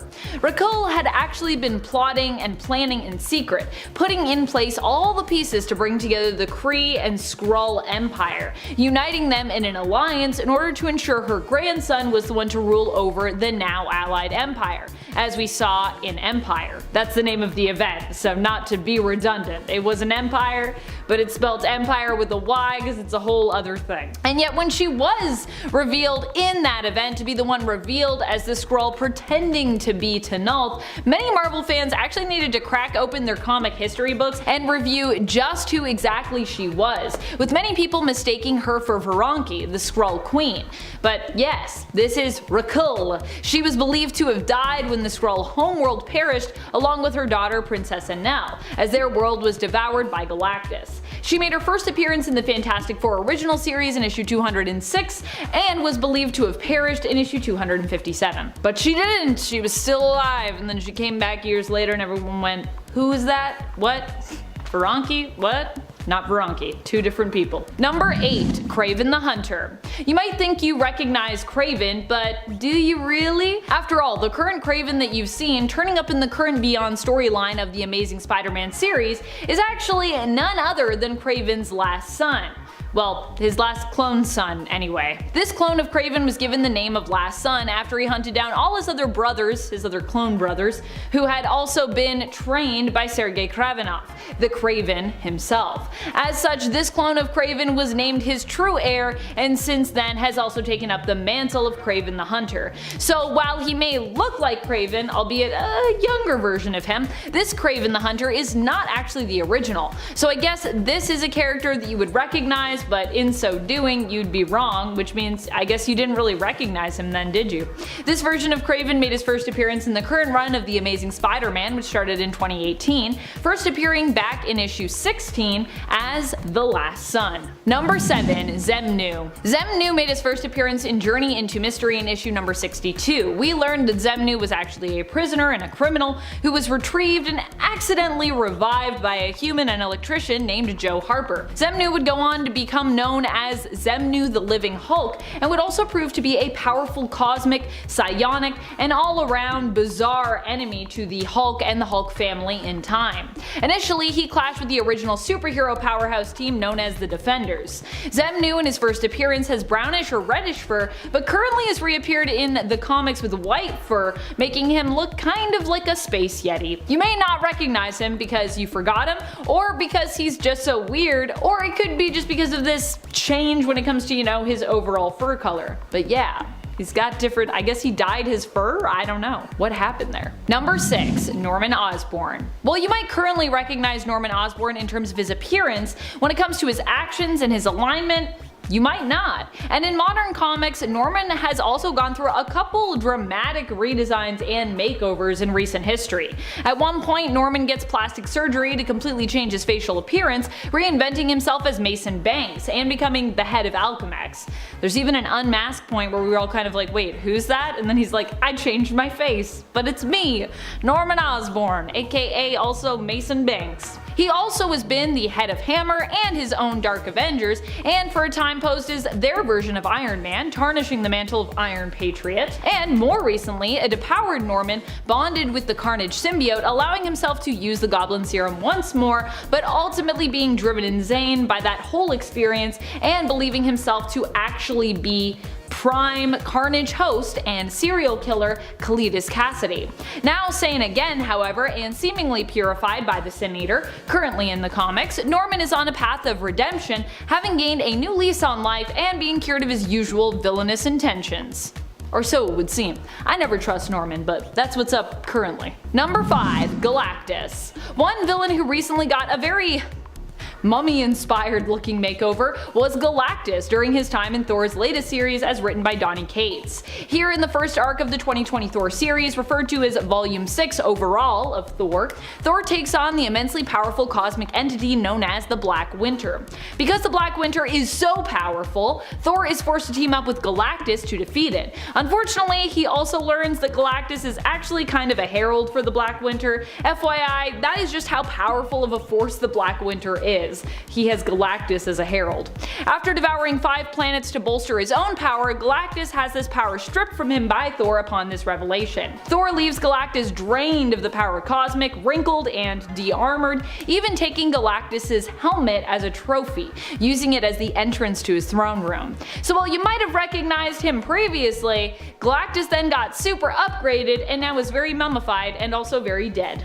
Oof. Number 4. Onslaught. Onslaught initially was a villain with a mysterious background. Despite the fact the powerful villain looked a ton like Magneto and seemed to pack a psionic powerhouse of abilities that echoed an evil Professor X, the character's true identity as really both of those mutants wouldn't be confirmed till after his initial appearance. When Onslaught appeared again, it was in a similar vein, and while the symbol of Onslaught might be similar, this time around when it came to the character's identity, they were even less recognizable, as it was explained that basically all the mutants of Krakoa were, in a way, Onslaught, and that Onslaught was able to exist through their constant resurrections. So while you might recognize the look of Onslaught when they returned, their true identity was even more of a mystery than the first time around. And their final form that we saw during X-Men The Onslaught Revelation was pretty wild as well, getting a bit of an update to match even the current character designs of what an amalgamated Charles and Eric would look like currently. I like that that version of Onslaught has like the black suit to now.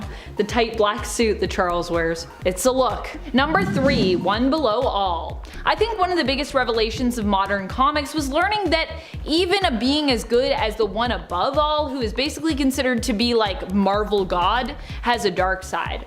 The One Below All ended up being a major villain in the Immortal Hulk series, and we later learned that their power actually came from one of the most divine and good beings in the Marvel universe, the One Above All. The One Below All is like the Hulk for the One Above All. In other words, their darker and much more destructive other half. So while you might know the One Above All and you might know the One Below All, I bet you'd be surprised to learn that they were actually directly connected to one another. They can't exist without the other, especially given how different in appearance and alignment they both are. But this revelation was also super powerful and fitting for a series that was really all about forgiving and reconciling the darker side of the Hulk, the Hulks, and ultimately of humanity and our own individual selves. After all, we all have like a little bit of a Hulk side to us. Number 2, Killmonger.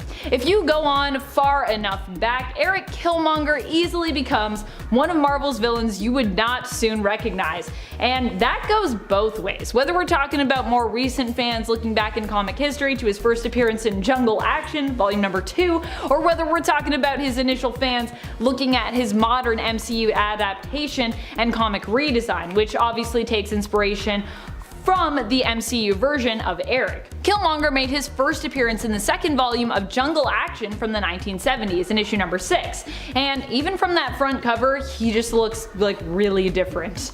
Here, Eric does not sport any self-created bodily scars marking his kills, but instead comes with a lot of spiky accessories, including what appears to be a spike belt, which he uses as a weapon to fight against his foe and his rival, Black Panther. All the spikes. Now he's got scars, but back then he had spikes. Number 1, the leader. I doubt after all this time if the leader even really recognizes himself, considering what he looks like now. Following the events of Immortal Hulk, the leader is left no longer a supervillain, but just a guy. Throughout the course of the series, we saw the leader only grow more evil and more powerful, it seemed. He was eventually basically influenced or possessed by the One Below All, the most powerful of all Hulk-related baddies, and possibly the baddest of the bad just in general. However, after the two beings were separated from one another, Stearns was left as just a man, returned to normal. The Hulk decided to forgive the leader, and he returned back to the Earth with all the other Hulks and Bruce Banner. It's been a long time, but Sam Stearns is no longer the leader, at least not currently in the comics. Number 10, Speed Demon. Coming to us from the Amalgam Universe, a parallel universe that is composed of mashups of some of our favorite Marvel and DC characters that was unfortunately destroyed thanks to the cross-multiveral conflict, comes Blaze Allen, a combination of Barry Allen and Johnny Blaze. Once a stunt rider working at a carnival, Blaze Allen becomes the Speed Demon following the death of his wife at the hands of the evil Night Spectre. He was convinced by Merlin to bond with the demon known as Etrigan, and from there, the entity known as Speed Demon was born. Granted the abilities of Ghost Rider, including his fiery powers as well as super strength, Speed Demon is not actually all that fast despite his name and lineage. While the character is a formidable fighter and an all-around powerful being, he falls very short in the speed department, especially compared to all the other speedsters. There have been other characters who have taken up this mantle, including both Jay Garrick and Wallace West, however all of their abilities seem to be similar to the originals. Check out Blaze Allen for yourself, starting with his first appearance in 1996's Speed Demon, number 1. Number 9, Deceased Flash.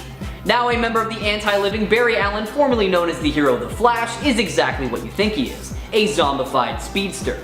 When the anti-life equation begins spreading worldwide, Barry went into hiding alongside Kid Flash, until they were found by Superman and Green Lantern. Leaving Wally in their more than capable hands, the Flash sped off to the Daily Planet where he encountered an infected Giganta. Thankfully though, she was taken down with a blast to the head from Cyborg.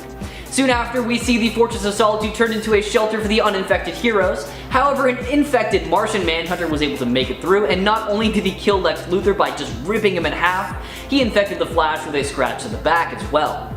Barry immediately ran out of the fortress because he didn't want to hurt or infect anyone else, and it didn't take long for him to become fully infected, and he started attacking the remaining survivors all across the world. He was finally stopped by Superman after the two collided into each other at full force, killing the speedster right then and there, but not before he was able to infect the Man of Steel. Give this storyline a read for yourself, starting with 2019's Deceased, number 1. Number 8, Barry Allen Out of Time.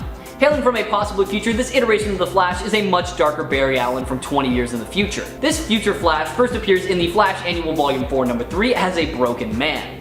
Reeling from the death of a close friend and fellow speedster Wally West, Future Flash travels backwards through time on a crusade to murder all the former enemies he deems responsible for West's death, hoping to somehow change the future. His actions only widen a tear in the Speed Force, however, and the once hero ultimately decides to use a present-day Barry Allen's energy to seal the rift, proving his superiority in a one-on-one battle against himself. Because apparently the Flash is like a fine wine and only betters with age, the pair are soon interrupted by the arrival of Wally West. Able to take on both speedsters at once, Future Flash's actions caused the one thing he began his quest to stop: the death of Wally West. Give the storyline a read for yourself, starting with the Flash Annual Volume 4 number 3, and let me know what you think of it in the comments below. Number 7. The Rival. Real name Edward Clare, the Rival is the arch enemy of the Golden Age Flash Jay Garrick and is one of the oldest speedsters around. Clarence was a professor at the university Jay Garrick went to and believed that he had the know-how and means to recreate the speed formula that gave Jay Garrick his powers in the first place. He was able to develop a drug derivative of the same formula called Velocity 9, and after taking it himself he gained the powers a speedster would have. However, he found out that they were only temporary. He became the criminal that he is because his findings were rejected by his fellow science peers, and decided then to don a darker version of Jay Garrick's costume and commit crimes under the name The Rival. After losing to the Flash the first time, the Rival resurfaced a couple months later, and during his battle with the Flash, he was somehow able to reach light speed and just vanished and was stuck traveling through the Speed Force until he was pulled out by Johnny Sorrow. Check him out for yourself in his first appearance in 1949's Flash Comics number 104. Number 6. Dark Flash. Walter West is essentially an identical version of Wally West, just from another timeline, with their two histories mirroring each other's up until one certain point. Walter's version of Linda Park, the girlfriend/wife of Wally, is killed during a battle with Cobra. Turning him into a very bitter speedster and eventually the Dark Flash, Walter develops an authoritarian zero-tolerance policy for criminals, going so far as to cruelly maim them if they denied his actions and got in his way. Eventually, Walter learned that the love of his life was still alive and well in another timeline, and he set out to defeat Wally West and completely replace him. Able to easily take on his alternate timeline counterpart, Wally, who is often considered the fastest character to take up the Flash mantle, which further extends the parallel between the two. Check him out for yourself, starting with his first appearance in 1999's Chain Lightning finale, Finish Line. Number 5. Johnny Quick. A member of the Crime Syndicate of America, an evil version of the Justice League hailing from Earth 3, Jonathan Allen is Johnny Quick, the Flash of this universe. After conquering the entirety of Earth 3, the Crime Syndicate of America decided to abandon their Earth to terrorize and take over Earth 1 and 2. It took the combined efforts of the Justice League and the Justice Society of America to stop them, although unfortunately for everyone that wasn't the end of their reign of terror. Now, Johnny was initially depicted as being slower than the Flash, however he figured out a way to make up for his shortcomings by developing a helmet that vastly increased his top speed while also deepening his relationship with the Speed Force, making Johnny Quick more than a match for the Flash. Since then, Johnny has shown tremendous command over the Speed Force, defeating countless superheroes in a matter of microseconds in the Forever Evil storyline. It was only after Alexander Luthor, aka Mazza, stole his power that he met his end. Check him out for yourself, starting with his first appearance in 1964's Justice League of America number 29, or feel free to skip ahead to his newer iteration starting with 2013's Justice League Volume 2, number 23. Number 4. The Red Death. Once the hero of Gotham, Bruce Wayne from Earth -52 was forced to seek more extreme approaches to prevent crime after losing all of his Robins. Coming to the conclusion that he wasn't quite fast enough to fight crime, Bruce set his eyes on the Flash, deeming himself more worthy of the Speed Force than Barry Allen, which is pretty presumptuous, but okay, whatever floats your boat. After defeating Barry, Bruce strapped him to the front of the Batmobile and drove them both into the Speed Force using the power of the Batmobile combined with the Cosmic Treadmill. The two merged together and Batman became the Red Death, using his new powers to kill instead of just stopping crime, much to Barry's dismay as his consciousness was still very much alive in Bruce's head. Like all of the Dark Knights of the multiverse, the Red Death represents one of Batman's fears, this one being losing members of the Bat family and his love for them and regret for those he failed. His dialogue and his Speed Force infection also imply he might represent Batman's fear of old age slowing him down as well. Check him out in his first appearance in 2017's Dark Days, the casting, number 1. Number 3. Reverse Flash. No, we're not talking about Eobard Thawne, we're going to be looking at the second Reverse Flash, Daniel West. Daniel ran away from home at an early age because of his abusive and drunk father, and by the time he was 18, he had fallen into the wrong crowd and was a small-time thug. All he wanted more than anything was to mend his relationship with his sister Iris, but after his first attempt, he was thwarted by the Flash and sent to jail for 5 years. When he got out, he wanted nothing more than to kill his abusive father because he felt that was the only way he could make amends with his sister, and gained his Speed Force powers that allowed him to travel back in time after a monorail crashed, and from then on he called himself the Reverse Flash and killed anyone who had a connection to the Speed Force so that he could drain their power. It got to the point where the only two left with a connection to the Speed Force were the Flash and Iris West, and Daniel was able to go back in time to attempt to kill his father. However, it didn't really work out, because his younger self and Iris caught him in the act. He then realized the error of his ways and turned his powers over to the Flash, who set everything right once again. Check out this Reverse Flash for yourself, starting with his first appearance in 2012's The Flash, Volume 4, Number 0. Number 2, Black Flash. They say death eventually catches us all, but what happens when you're too fast even for death itself? Well, that's where the Black Flash comes in. Easily one of the most mysterious entities in the DC universe, Black Flash is a symbol of death for speedsters across the multiverse, appearing just before the death of every significant speedster. Able to easily keep pace with the fastest beings in existence, it seems death really is impossible to outrun, even for speedsters. The Black Flash first made an appearance when Wally West seemingly cheated death by using his speedster powers to escape the inevitable. When the Black Flash realized he needed a human host to properly function, he chose Linda Park as his host. After Flash Rebirth brought back Barry Allen from the dead, he also noticed that the Speed Force was changing him, and it was revealed that the Reverse Flash's actions had mutilated the Speed Force and was turning Barry Allen, its avatar, into the Black Flash itself. The entity that could turn any speedster to just by touching him. The current host of the Black Flash mantle is Eobard Thawne, aka the Reverse Flash. Check out this Horseman of Death for yourself, starting with 1998's The Flash, Volume 2, number 138. Number 1, Godspeed. August Hart was the former detective partner of Barry Allen. August was the only witness to Barry's accident that turned him into the Flash, so while going after a criminal organization called the Black Hole, August was struck by lightning during a Speed Force storm in Central City. He became the Flash's quote-unquote partner, but in secret. August became the ruthless vigilante known as Godspeed, and got his revenge on who he suspected to be his brother's killer. Godspeed is basically what the Flash would be if Barry Allen had one bad day. The Flash refrains from using his lethal force, but Godspeed doesn't at all. Godspeed's argument is that Central City would have been a much safer place had the Flash shown some bloodlust. He proves this point when he kills Eobard Thawne, aka the Reverse Flash, who didn't have any speedster powers at the time. Thawne did get his revenge eventually though, because after Barry brings back Thawne via time travel, that Thawne kills August. Man, keeping up with that whole time travel and speedster thing is so tough. Either way, Godspeed is one of the most deadly and dangerous enemies the Flash has ever had to race against. Check him out for yourself, starting with 2016's The Flash Rebirth Volume 2, Number 1. Number 10, Super Skrull. Kl'rt might be recognizable when it comes to his character design, which admittedly has not changed that much over the years, but when it comes to his alignment, you might be somewhat surprised to learn where he is now, from where he started. Super Skrull Kl'rt made his first appearance in Fantastic Four issue 18. Once again, the Skrulls attempted to invade Earth and planned on defeating the FF, this time with their secret weapon, the Super Skrull, who seemed to possess all of the Fantastic Four's powers. Unfortunately, Mr. Fantastic and the team realized that these powers were likely not Super Skrull's own, and suspected in fact that they were delivered to him from the Skrull homeworld. They used a device to jam the signal that was giving Kl'rt his powers, defeating him.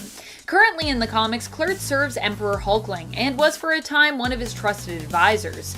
Kl'rt, however, was also the one who killed Hulkling's foster mother. Recently in Empire Aftermath, Kl'rt felt so awful about his past that he actually offered his life to the Emperor. Hulkling refused to accept it though, instead preferring to make Kl'rt work in the area of diplomacy so that he might make amends for all the lives that he had taken in times of war. He was like, no. Instead, you gotta save lives, and hopefully that'll make up for it. You can't just die on me, Kl'rt.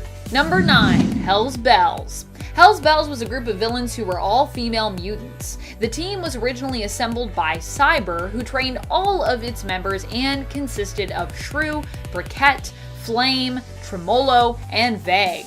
When Shrew betrayed them by testifying against them in order to get immunity for herself, the Hell's Bells banded together in an attempt to get revenge on her for betraying them. Eventually, they would be successfully taken into custody by X-Factor. Following the events of M-Day and Decimation, all team members save Briquette found themselves completely depowered. They still have operated as criminals in the comics, appearing in the Children of Atom series most recently, but they were a lot less scary because they had to rely on equipment and gadgets in place of, their own powers.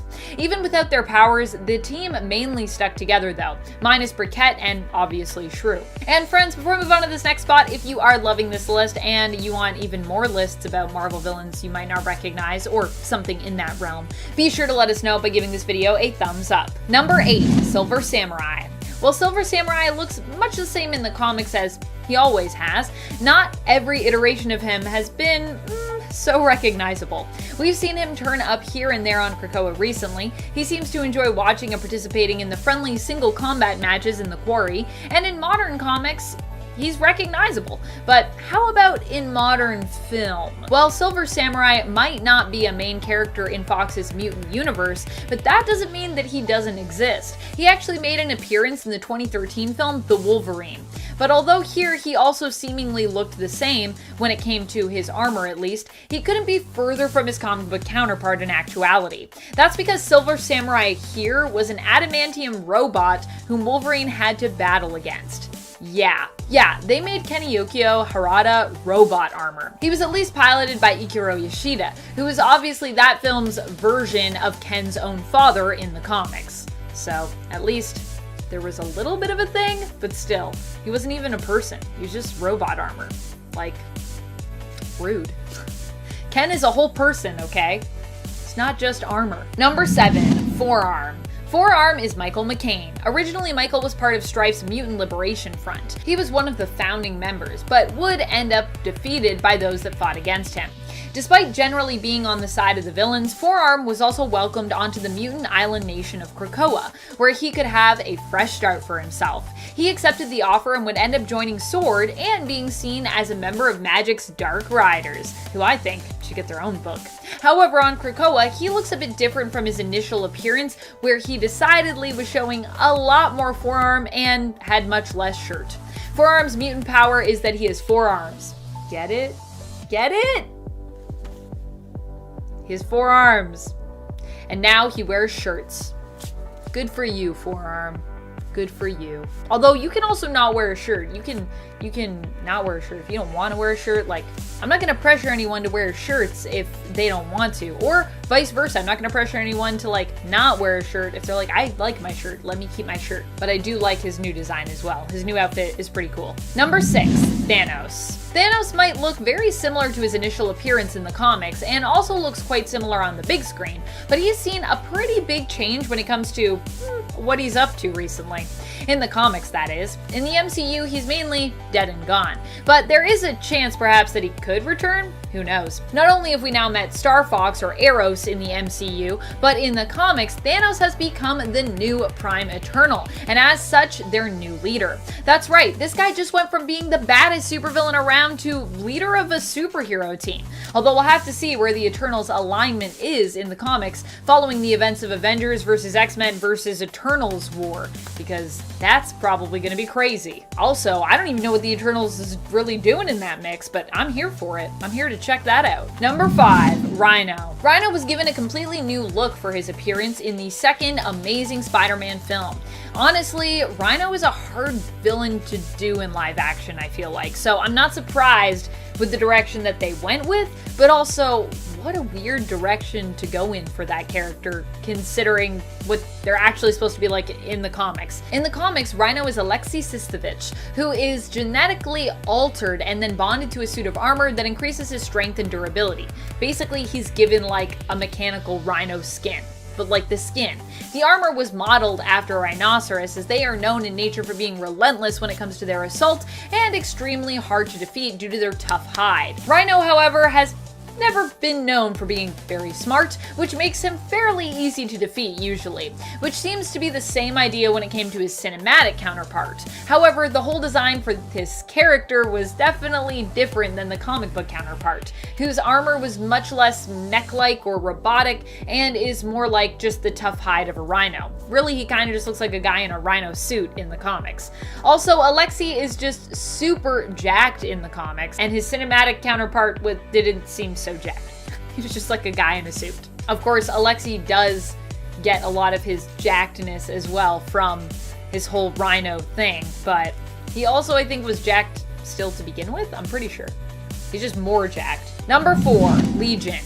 Legion has a new look in X-Men Onslaught Revelation. This one-shot is kind of like the bookend for the Way of X limited series if you were checking that out, which I personally haven't read all of, but I will say the parts of it that I have read have been strictly excellent, so I would recommend Way of X to anyone that's interested. If you like the idea of pondering the why in life and beliefs, and you enjoy philosophical prose, this is really a great series for you.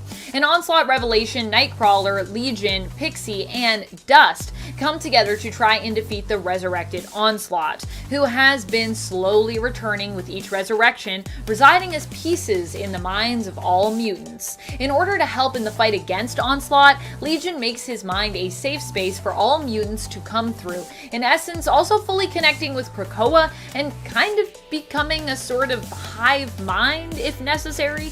As such, he gets a redesign, though he still gets to keep the wild shape of his hair that we've all come to recognize so well, and that I've really come to love. Legion, moving forward after the defeat of Onslaught, will also keep this look as he becomes the newly created religion's church. That's right, Legion is the church. He's the building.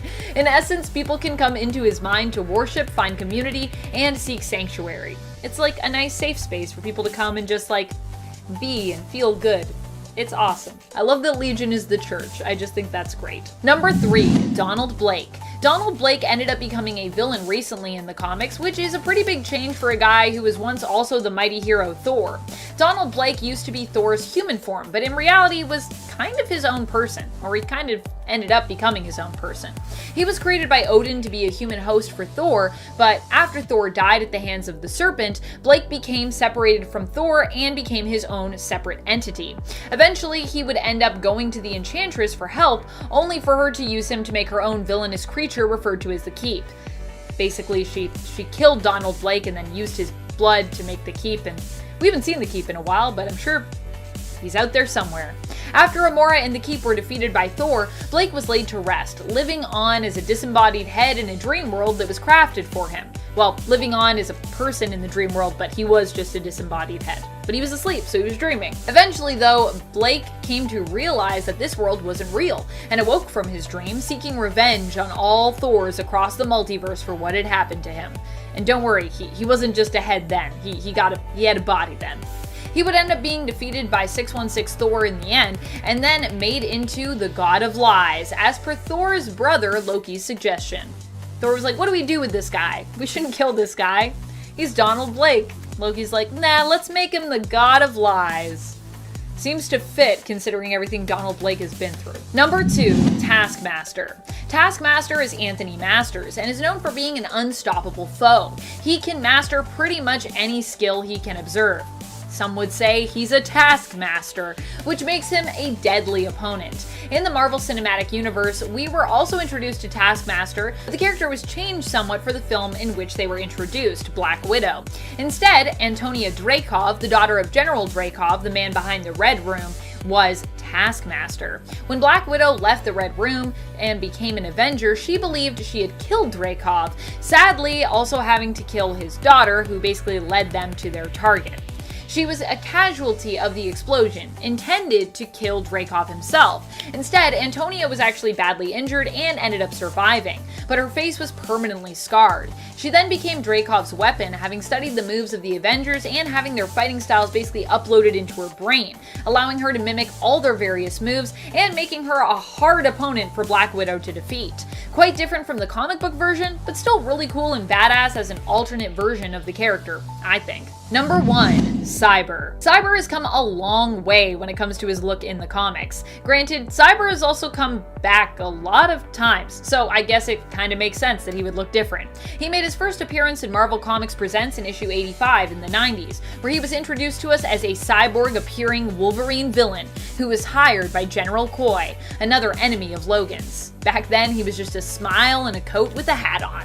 Currently, however, his design is much different, and he doesn't even go by the name Cyber anymore, instead being known as Hornet in the comics in his newest body. Number 10. Harley Quinn. Harley Quinn was one of the applicants to join Harley's gang of Harleys. Her name is Constance Brand. While she didn't end up becoming one of Harley's Harleys, she did still remain in Harley Quinn comics, and for a time was one of her villains. She's less of an exact alternate and more of an obsessed fan with a grudge. Eventually, she and Harley made peace, but recently she has reappeared in the Black Label comic Harley Quinn and the Birds of Prey, where she was seen taking over Harley Quinn's place as the Joker's wannabe paramour. Here she was tasked with proving herself to the Joker by gruesomely killing a bunch of civilians who Joker felt had wronged him, including his mailman and an ice cream man who didn't happen to have Joker's favorite flavor in stock. It seems that she might once again be plotting to take down Harley Quinn, but this time at Joker's side. Number 9. Bizarro Harley. This version of Harley was a miserable version. She was created using Harley's genetic material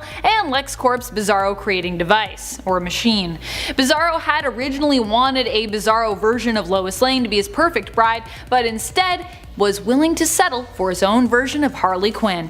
Unfortunately, this version, being the opposite of Quinn, ended up being a huge stick in the mud and the exact opposite of fun. Unlike Harley, Bizarro Harley was a very serious and responsible person. Her speak was also a little weird for a Bizarro character, as well as not everything she said was fully reversed. In the end, Harley defeated her Bizarro self by putting her out of her misery and telling Bizarro Harley she was not lovable, trying to get her to prove she was by saying she was having a good time. This resulted in Bizarro Harley exploding because, you know, it's hard for Bizarros to say things like good and nice. But hey, at least she went out with a bang. Number 8. Injustice. While in the end Injustice ends up being a story of redemption for Harley Quinn as we see her become a full-fledged hero, we have to remember where this whole thing starts and why it is that Harley is working towards redemption in the first place. At the beginning of the story, Harley is still Mr. J's partner in crime, meaning she is also responsible for Lois Lane's brutal death at the beginning of this story, and Jimmy's, as well as all of the chaos that ensues afterwards. For all we know, Harley could have even helped Joker create this notorious plot. Also, poor Jimmy. I feel like because of all the crazy stuff that follows in Injustice, everyone forgets about his brutal death. Shot in the head, right through his camera. R.I.P. Injustice Jimmy Olsen. I'm sorry that you died. Always feel bad for him. We all forget about it. Not me, not today. Number 7. Steven Sijek's Harleen. Sijek's Black Label Limited series Harleen is one of the darkest alternates we've seen of Harley yet, as it allows us to dive deep into Harley's psychology in a way we don't usually get to in comics. In this version of Harley Quinn's origin story, a traumatic encounter with the Joker scars the young psychiatrist for life, forever changing her. She later is given funding for a project which could help in the early detection of sociopathic behavior, granting her access to Arkham Asylum and Black Penitentiary, allowing her to study criminals who were held there. She runs into the Joker and decides to face her fears of him by becoming his therapist. He proved to be the perfect patient, causing Dr. Quinzel to become obsessed and extremely protective of the Joker. Over time, also finding she was falling in love with him, losing her sanity as she became more and more infatuated with her patient. Number 6. Arkham Games. In the Arkham video games, Harley became a psychiatrist while training under Dr. Hugo Strange, which is pretty creepy to think about. Unlike most depictions of her as a psychiatrist, she did not this time around seem to have the best of intentions when it came to her patients, but more just a twisted and messed up fascination with the criminal mind. Here it was her ineptitude as a psychiatrist that allowed her to be manipulated by the Joker, not realizing that she was out of her league in treating him, and that he was using her. Dr. Quinzel quickly became obsessed with the Joker, falling madly in love with him, and willing to do anything that he asked of her, becoming his faithful servant who he often mistreated, and seeing Batman as the real villain of the story. Number 5. Haley Fitzpatrick. In Thrill Killer, Harley is instead Haley Fitzpatrick, a young teenage schoolgirl who is the paramour and partner in crime of the Joker. Still in this rendition. Though in this universe, her version of the Joker, Bianca Steeplechase, dies. A lot of people die actually in this alternate story, but not Haley. She is one of the few who survives. She ends up being put in therapy following the death of the Joker, as Bruce Wayne hopes she can be saved and redeemed. In the end, Haley is reported missing and has stopped attending her therapy sessions. Bruce notes that he should go looking for her first thing in the morning, as her family is worried sick. His commentary comes at us over top the images of Haley's parents and brother, all shot dead, before cutting to an exterior of their family home up in flames, where we can see Haley dressed once again as Harley Quinn. She is holding a gun and dashing away from the burning home with a smile on her face, implying that in this universe, Harley as a teenage girl kills her own family in cold blood. Woo. Number 4. Neo Joker. In the series Batman White Knight, there are two Harleys. One is the real Harley in Quinzel, and one is an imposter, a fake, if you will. The fake version of Harley apparently took over for the real Harley Quinn years ago, when the Joker killed Jason Todd. That's when the real Harley left and Marianne Drews stepped in. The Joker was so preoccupied with his schemes that he never even noticed. When he found himself cured of his psychotic nature and returned to try and make amends to Harley, Marianne was the first version he ran into. Marianne herself was of course also crazy and hated that Jack Napier, formerly known as the Joker, had apologized and promised to make amends for how he had mistreated Harley in the past. This version of Harley, Drew's version, would go on to become the Neo Joker, while Jack himself attempted to become a hero. Number 3. White Knight Harley Quinn. The other Harley Quinn from this alternate universe has a much brighter story. She is reunited with the love of her life, and now both of them are able to finally be together in a healthier setting, with him being cured. She agreed to help Jack Napier, and the two are married, both promising one another to be better to each other this time around. If you never thought you'd ship these two together, the Joker and Harley Quinn, this is the story that will likely surprise you in how much you actually love their relationship as it is written here. However, this fairy tale ending does not last for Harley. Jack Napier eventually gives into the darkness and becomes the Joker once more. Harley is left alone, pregnant with his twins, which she eventually gives birth to, and attempts to raise on her own. In a new series, we'll see a continuation of her story, and this time around it's likely to be more dark. In Batman White Knight Presents Harley Quinn, a new serial killer is out on the rise who seems to be connected to the Joker. The GTO and FBI turn to Harley for help with the case. To protect her children and her city, Harley agrees to help, but in order to do so, will be forced to face her dark past, while juggling motherhood and facing her romantic feelings for Bruce Wayne, aka Batman, who is currently behind bars. Will this alternate be able to look madness in the face once more and survive? We'll have to wait till October to find out. I'm really excited about the series. Hopefully it ends up happening. Please.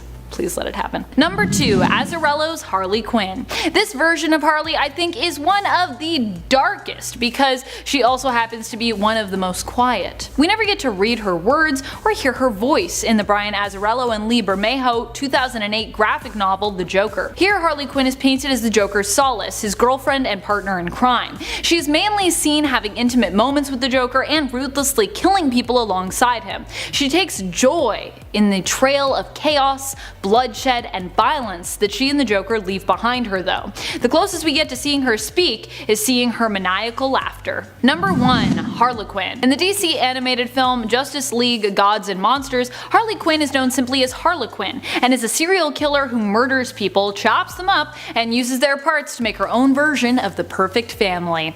Batman eventually tracks her down and she fights him with a chainsaw. In the end, however, she becomes injured by the chainsaw herself and attempts to surrender. However, this version of Batman himself is a monster. This version of Batman is the vampire and former scientist Kirk Langstrom. Instead of allowing Harley Quinn to surrender, he sinks his fangs into her neck, drinking her blood.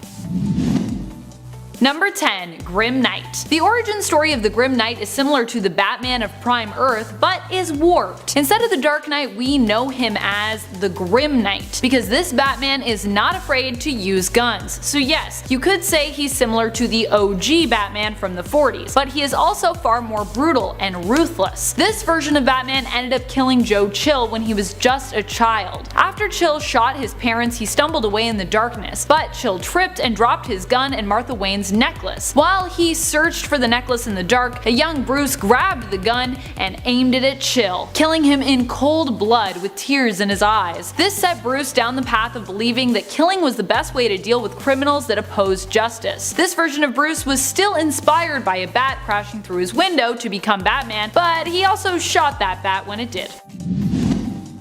Number 9. Death of Superman. After Superman dies at the hands of Doomsday, Lois becomes depressed and jaded, believing that the world failed Clark. She ends up merging with the Eradicator, who claims it failed in its mission to resurrect the fallen Superman, and instead bonds with Lois so that she can succeed where she believes other heroes have failed, fighting on in Clark's name. However, Lois goes too far compared to Superman, killing those who oppose her, villains and heroes alike.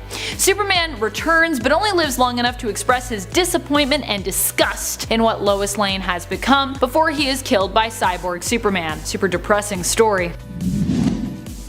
Number 8. The Merciless. Like the Earth-12 belonging to the non-dark multiverse, on Earth-12, Batman and Wonder Woman are also in a romantic relationship together. They fight side by side in a war that threatens to engulf the entire population of Earth against the god of war, Ares. After countless have died and they're basically the only two left standing, they finally succeed, but Batman feels in order to protect the world, he should be the one to wield Ares' power. Knowing that Wonder Woman herself would not take Ares' helmet and with it his power, and that she would actually not allow Bruce to take it for fear of it corrupting him, Batman sees no other choice but to kill Diana. He takes Ares' helmet for himself and fights on, claiming to fight in honor and in memory of the fallen warrior and his love, Wonder Woman. Number 7. Blackest Night. This is a wild story wherein Sinestro never shared the powers of the White Lantern. Here, Necron, who speaks through Darkseid, attempts to obliterate the entire universe. Sinestro is both Black and White Lantern, known as the Limbo Lantern, and sees only one way to save the universe, by creating a new universe in Dove's image, by plugging her into the source. This almost works, except at the last minute their ally, Mr. Miracle's conviction wavers, and he ends up killing Dove to avoid creating and living in a world without his wife Barda. Instead, Sinestro is forced to use the only teammate he has left, Lobo, to create a new universe. Yeah. Slim pickings, I guess. The world instead is made in Lobo's image, who taps into the source, eliminating all Black Lanterns and restarting a dark and more grotesque looking world which Sinestro remains trapped in, unable to leave due to Tempest preventing him from doing so. That sucks.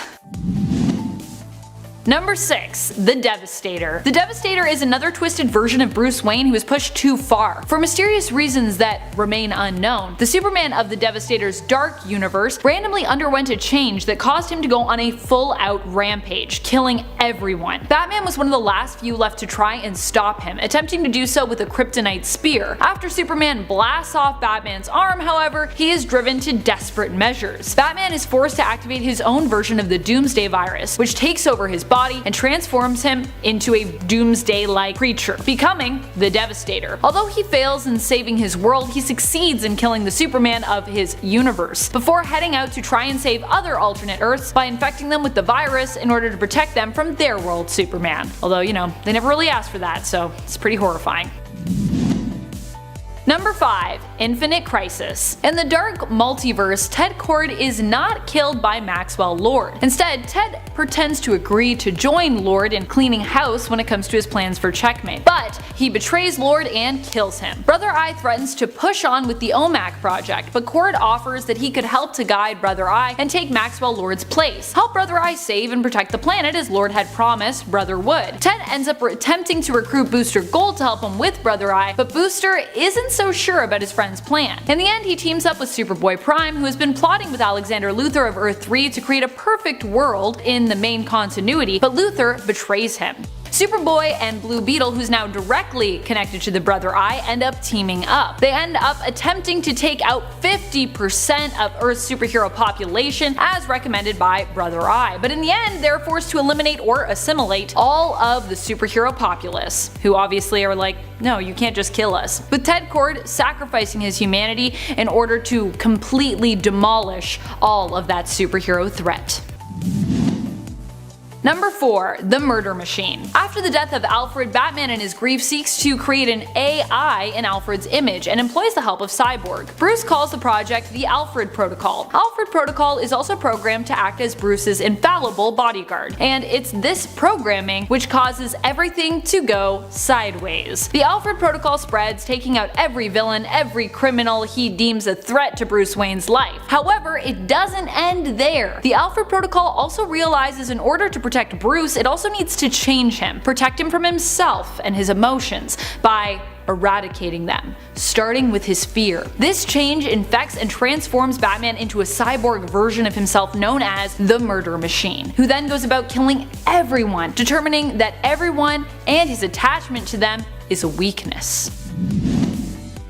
Number 3. The Batman Who Laughs. This dark multiverse story was so terrifying it got its own series. The Batman Who Laughs actually got a miniseries to explain just how his story went down. By now we all should mostly know it, but if you haven't read it, it's chilling and thrilling and it's definitely worth a read. In the story, it's explained how Batman became corrupted by Joker venom when he ended up losing control and killing the Joker, triggered by being forced to watch the Joker kill children's parents in front of them before exposing them to Joker venom and driving them insane. When Batman killed Joker, this exposed him to Joker venom, which was released with the Joker's dying breath from his heart. Batman was then driven insane by the venom, becoming a warped Joker-Batman hybrid, and set out killing everyone, even the members of the Bat family, only allowing Damian Wayne to be converted with the venom and join him. He also later confessed that Alfred was one of the last people to try and stop him by blowing him up, but he managed to thwart and capture Alfred and break him, turning him into his own loyal servant once more.